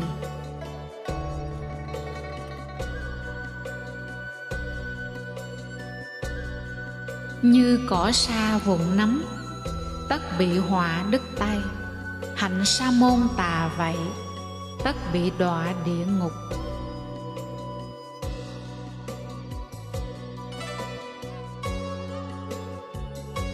Sống phóng đảng buông lung, theo giới cấm ô nhiễm. Sống phạm hạnh đáng nghi, sao chứng được quả lớn.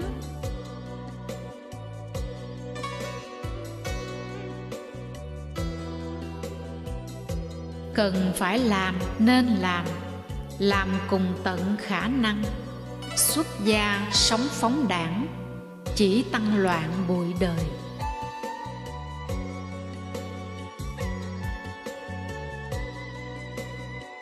Ác hạnh không nên làm xong chịu khổ lụy.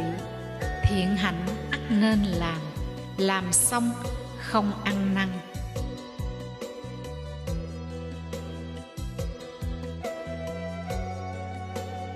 Như thành ở biên thùy, trong ngoài đều phòng hộ.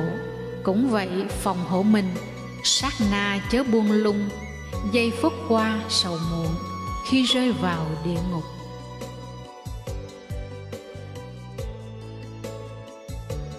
Không đáng hổ lại hổ, việc đáng hổ lại không. Do chấp nhận tà kiến, chúng sanh đi ác thú.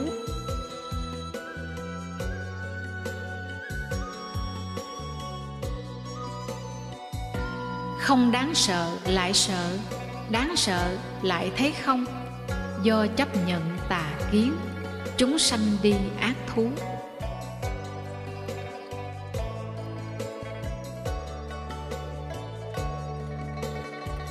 Không lỗi lại thấy lỗi, có lỗi lại thấy không. Do chấp nhận tà kiến, chúng sanh đi ác thú.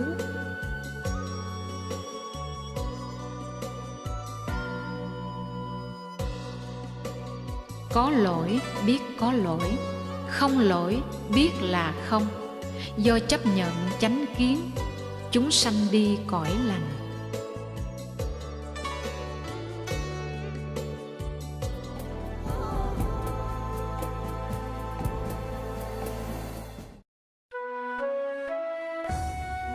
Kinh Pháp Cú 23 Phẩm Voi. Diễn đọc và trình bày Thùy Linh. Ta như voi giữa trận, hứng chịu cung tên rơi, chịu đựng mọi phỉ báng, ác giới rất nhiều người.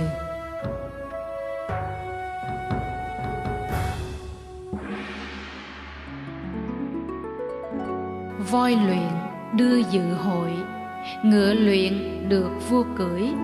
Người luyện bậc tối thượng, chịu đựng mọi phỉ báng.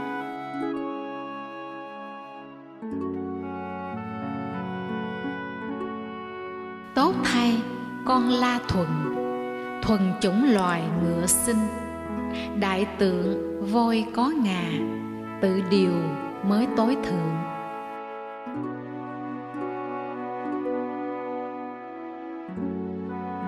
Chẳng phải loài cưỡi ấy đưa người đến niết bàn, chỉ có người tự điều đến đích nhờ điều phục.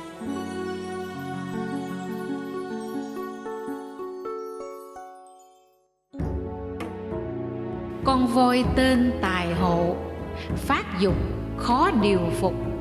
Trói buộc không ăn uống, voi nhớ đến rừng voi.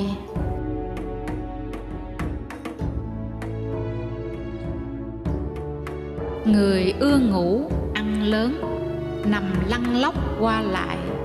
Chẳng khác heo no bụng, kẻ ngu nhập thai mãi.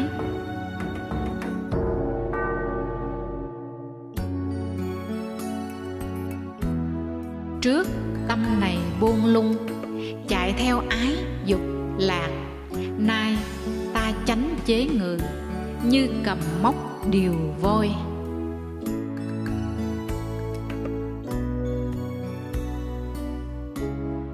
Hãy vui không phóng dật, khéo phòng hộ tâm ý. Kéo mình khỏi ác đạo, như voi bị sa lầy.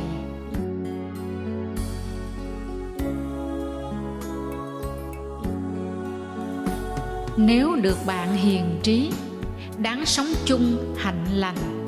Nhiếp phục mọi hiểm nguy, hoan hỷ sống chánh niệm.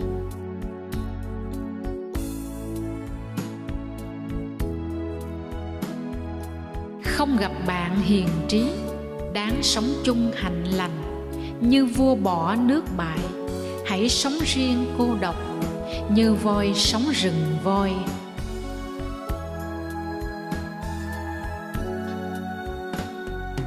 Tốt hơn sống một mình, không kết bạn người ngu.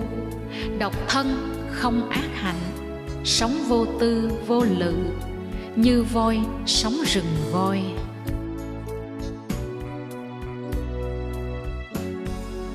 Vui thay bạn lúc cần, vui thay sống biết đủ. Vui thay chết có đức, vui thay mọi khổ đoạn.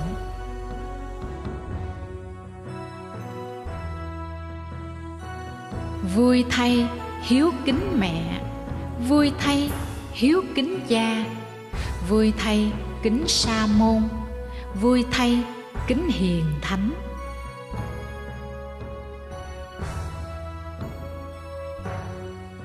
Vui thay già có giới, vui thay tính an trú, vui thay được trí tuệ, vui thay ác không làm.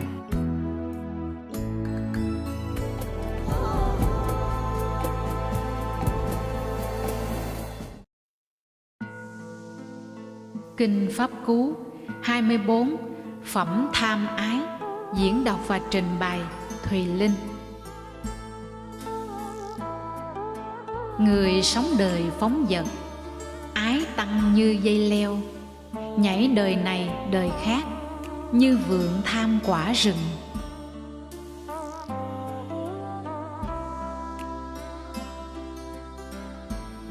Ai sống trong đời này bị ái dục buộc ràng, sầu khổ sẽ tăng trưởng, như cỏ bi gặp mưa.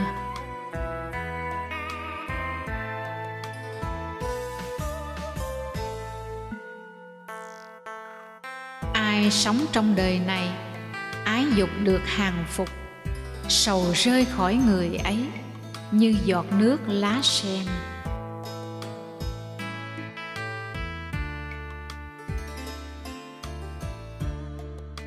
Đây điều lành ta dạy, các người tụ họp đây, hãy nhổ tận gốc ái, như nhổ gốc cỏ bi, chớ để ma phá hoại, như dòng nước cỏ lao. Như cây bị chặt đốn, gốc chưa hại vẫn bền, ái tùy miên chưa nhổ, khổ này vẫn sanh hoài.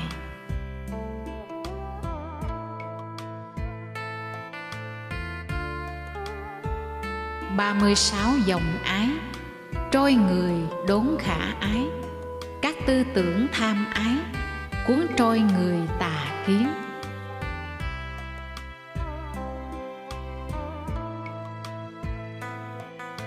Dòng ái dục chảy khắp, như dây leo mọc tràn, thấy dây leo vừa sanh, với tuệ hãy đoạn gốc.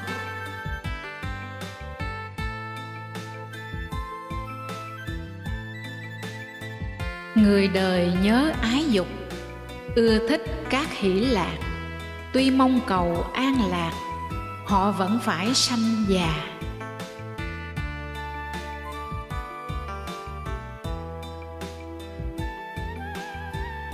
Người bị ái buộc ràng, vùng vẫy và hoảng sợ, như thỏ bị sa lưới, họ sanh ái trói buộc, chịu khổ đau dài dài.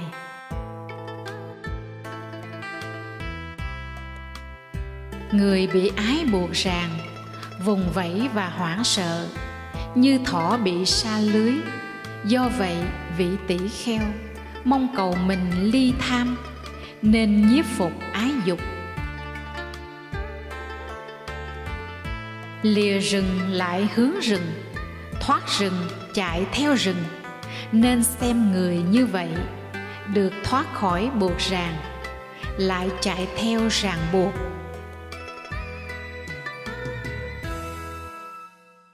Sắt, cây, gai trói buộc, người trí xem chưa bền, tham châu báu trang sức, tham vọng vợ và con.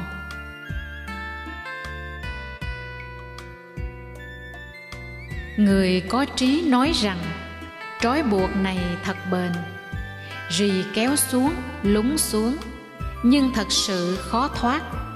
Người trí cắt trừ nó, bỏ dục lạc không màng. Người đắm sai ái dục, tự lao mình xuống dòng, như nhện sa lưới dệt. Người trí cắt trừ nó, bỏ mọi khổ không màng.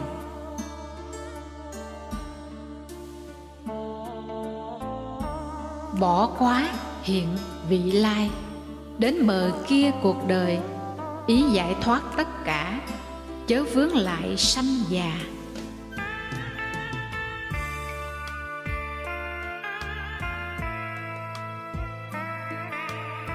Người tà ý nhiếp phục, tham sắc bén nhìn tịnh, người ấy ái tăng trưởng, làm dây trói mình chặt.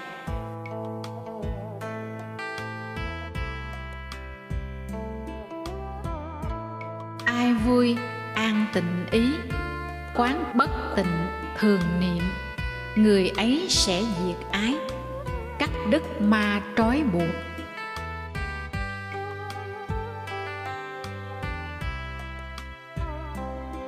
Ai tới đích không sợ, ly ái không nhiễm ô, nhổ mũi tên sanh tử, thân này thân cuối cùng.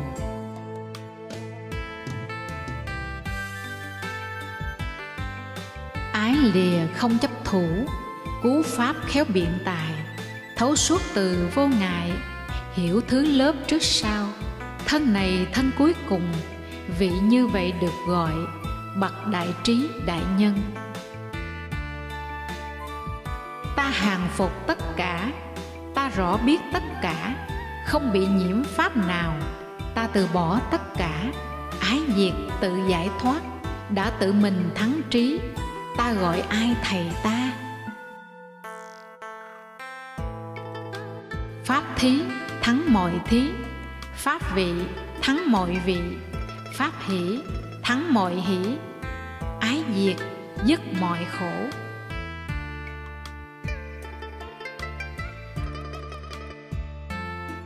Tài sản hại người ngu, không người tìm bờ kia, kẻ ngu vì tham giàu, hại mình và hại người.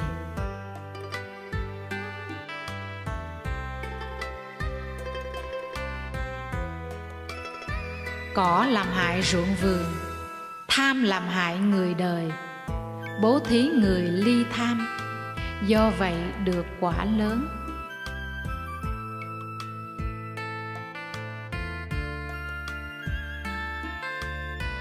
Cỏ làm hại ruộng vườn, sân làm hại người đời, bố thí người ly sân, do vậy được quả lớn.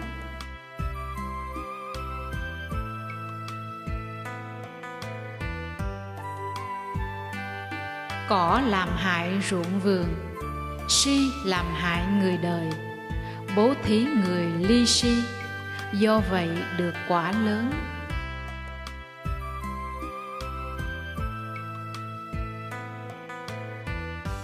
Cỏ làm hại ruộng vườn, dục làm hại người đời, bố thí người ly dục, do vậy được quả lớn.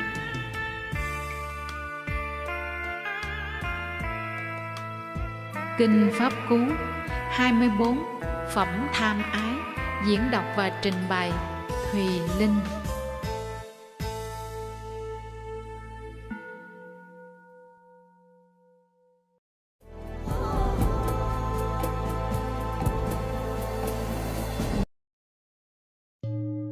Kinh Pháp Cú 25 Phẩm Tỷ Kheo, diễn đọc và trình bày Thùy Linh. Lành thay phòng hộ mắt, lành thay phòng hộ tai, lành thay phòng hộ mũi, lành thay phòng hộ lưỡi.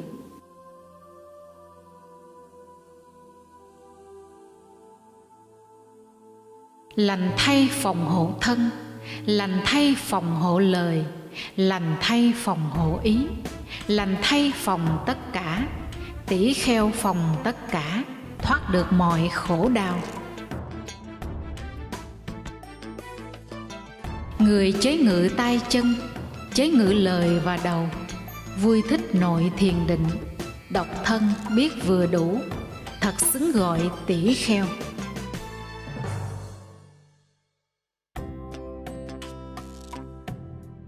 Tỷ kheo chế ngự miệng, vừa lời không tông cao, khi trình bày pháp nghĩa, lời lẽ dịu ngọt ngào.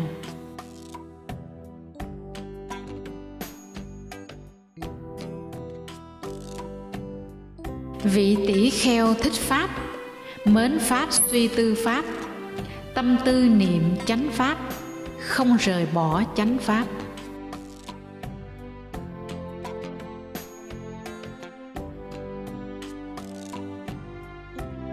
không khinh điều mình được, không ganh người khác được. Tỷ kheo ganh tị người, không sao chứng thiền định.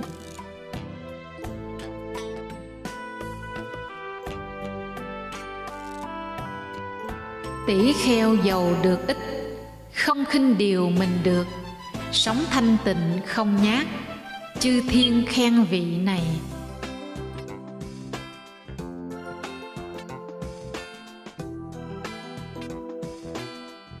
Hoàn toàn đối danh sắc, không chấp ta của ta, không chấp không sầu não, thật xứng danh tỷ kheo.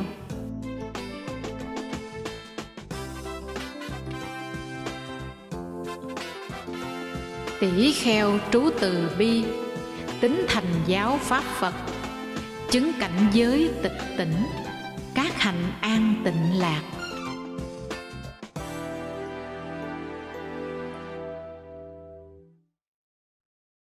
Tỷ kheo tác thuyền này, thuyền không nhẹ đi mau, trừ tham diệt sân hận, tất chứng đạt niết bàn.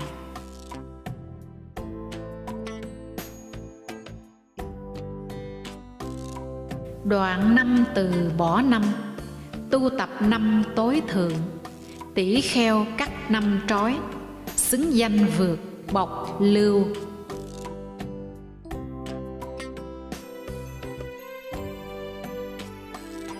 Tỷ kheo hãy tu thiền, chớ buông lung phóng dật, tâm chớ đắm say dục, phóng dật nuốt sắc nóng, bị đốt chớ than khổ.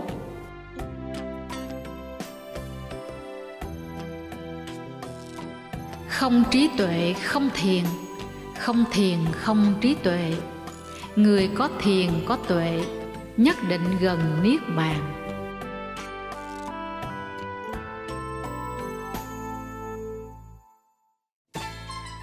Bước vào ngôi nhà trống, tỷ kheo tâm an tịnh, thọ hưởng vui siêu nhân, tịnh quán theo chánh pháp.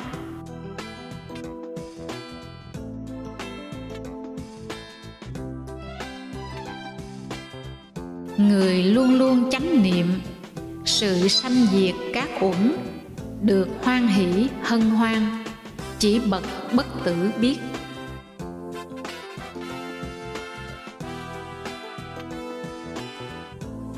Đây tỷ kheo có trí, tu tập pháp căn bản, hộ căn biết vừa đủ, giữ gìn căn bản giới, thường gần gũi bạn lành, sống thanh tịnh tinh cần. Giao thiệp khéo thân thiện, cử chỉ mực đoan trang, do vậy hưởng vui nhiều, sẽ dứt mọi khổ đau.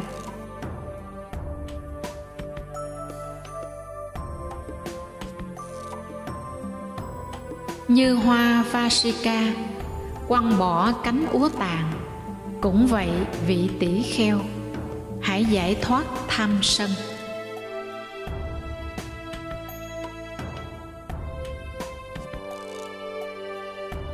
Thân tịnh lời an tịnh khéo thiền tịnh, tỷ kheo bỏ thế vật, xứng danh bậc tịch tịnh.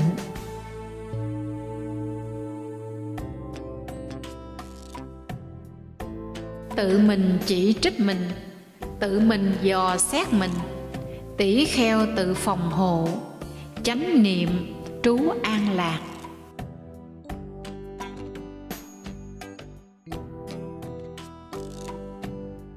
Tự mình y chỉ mình, tự mình đi đến mình, vậy hãy tự điều phục như khách buôn ngựa hiền.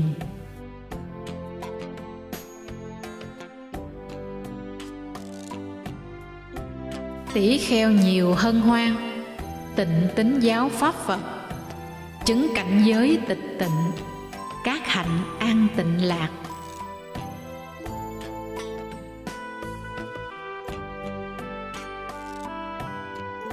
Tỷ kheo tuy tuổi nhỏ, siêng tu giáo pháp Phật, soi sáng thế gian này, như trăng thoát khỏi mây.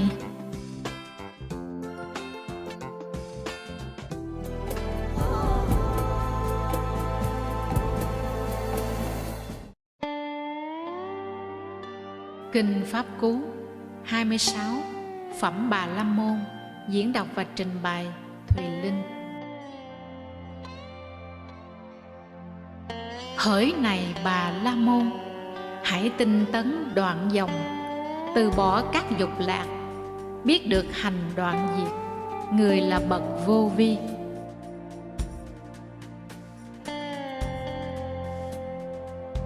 Nhờ thường trú hai pháp, đến được bờ bên kia, Bà La Môn có trí, mọi kiết sử dứt sạch.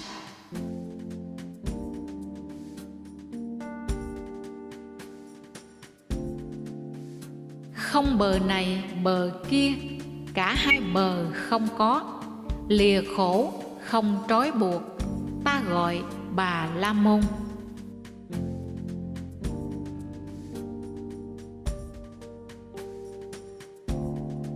Tu thiền trú ly trần, phận sự xong vô lậu, đạt được đích tối thượng, ta gọi Bà La Môn.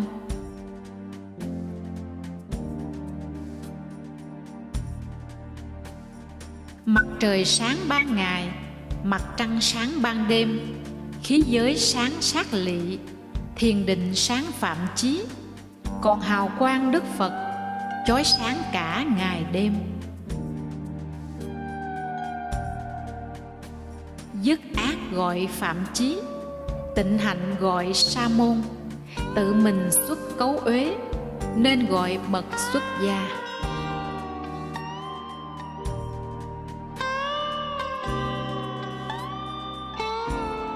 Chớ có đập phạm chí chớ đập lại, xấu thay đập phạm chí, đập trả lại xấu hơn.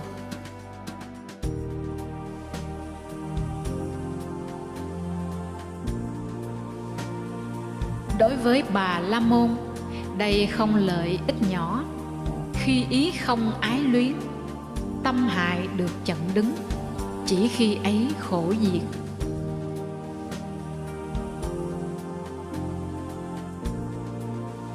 Với người thân miệng ý, không làm các ác hạnh, ba nghiệp được phòng hộ, ta gọi Bà La Môn.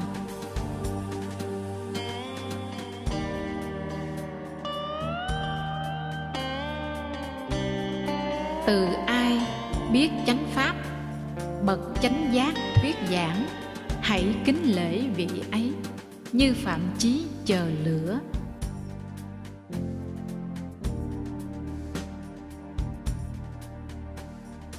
Được gọi Bà La Môn, không vì đầu bệnh tóc, không chủng tộc thọ sanh, ai thật chân chánh tịnh mới gọi Bà La Môn.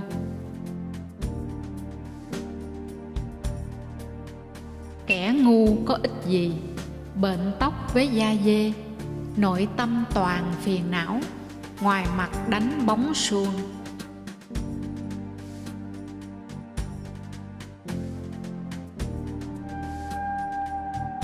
Người mặc áo đóng rác, gầy ốm lộ mạch gân, độc thân thiền trong rừng, ta gọi Bà La Môn.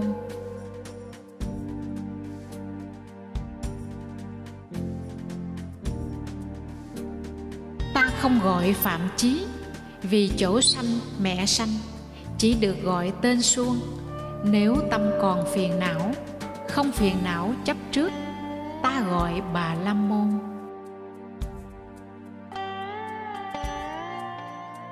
Đoạn hết các kiết sử, không còn gì lo sợ, không đắm trước buộc ràng, ta gọi Bà La Môn.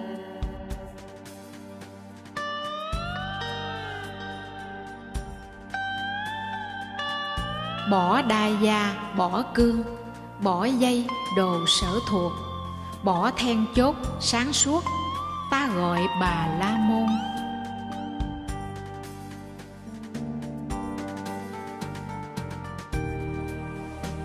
Không ác ý nhẫn chịu, phỉ báng đánh phạt hình, lấy nhẫn làm quân lực, ta gọi Bà La Môn.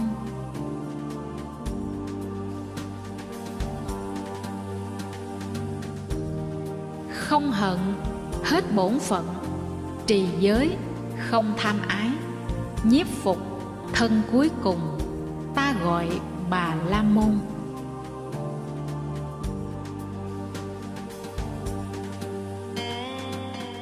Như nước trên lá sen, như hột cải đầu kim, người không nhiễm ái dục, ta gọi Bà La Môn.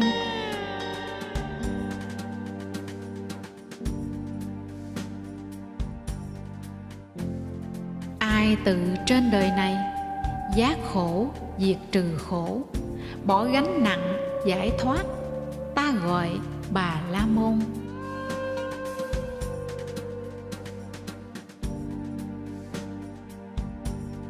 Người trí tuệ sâu xa, khéo biết đạo phi đạo, chứng đạt đích vô thượng, ta gọi Bà La Môn.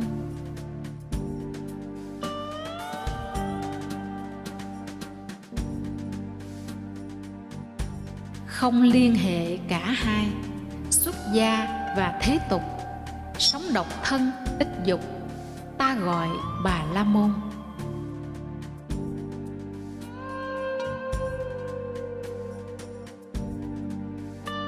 Bỏ trượng đối chúng sanh, yếu kém hay kiên cường, không giết, không bảo giết, ta gọi Bà La Môn.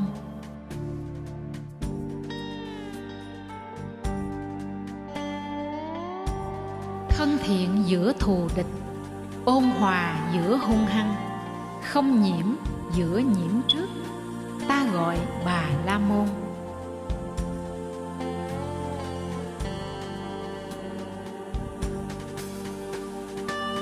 Người bỏ rơi tham sân, không mạn, không ganh tị, như hột cải đầu kim, ta gọi Bà La Môn.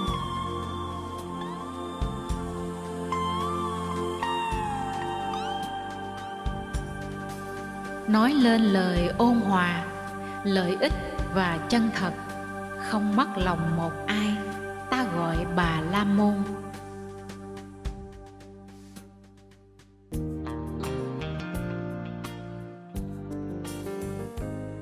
Ở đời, vật dài, ngắn, nhỏ, lớn, đẹp hay xấu, phàm không cho không lấy, ta gọi Bà La Môn.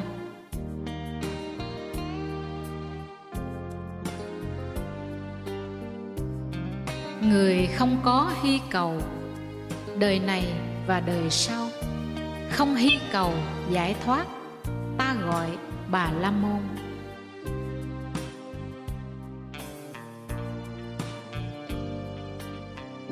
Người không còn tham ái, có trí không nghi hoặc, thể nhập vào bất tử, ta gọi Bà La Môn.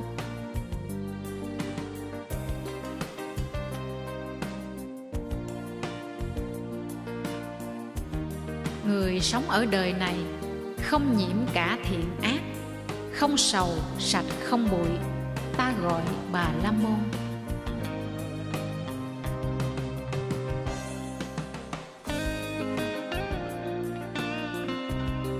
Như trăng sạch không uế, sáng trong và tịnh lặng, hữu ái được đoạn tận, ta gọi Bà La Môn.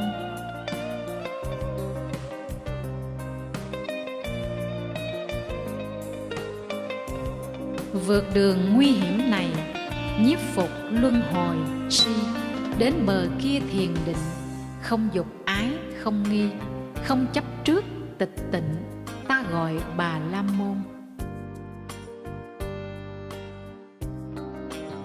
Ai ở đời đoạn dục, bỏ nhà sống xuất gia, dục hữu được đoạn tận, ta gọi Bà La Môn.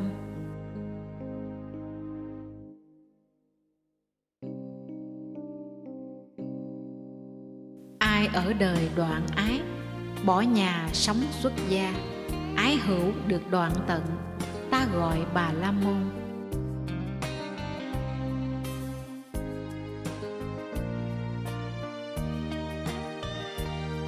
Bỏ trói buộc loài người, vượt trói buộc cõi trời, giải thoát mọi buộc ràng, ta gọi Bà La Môn.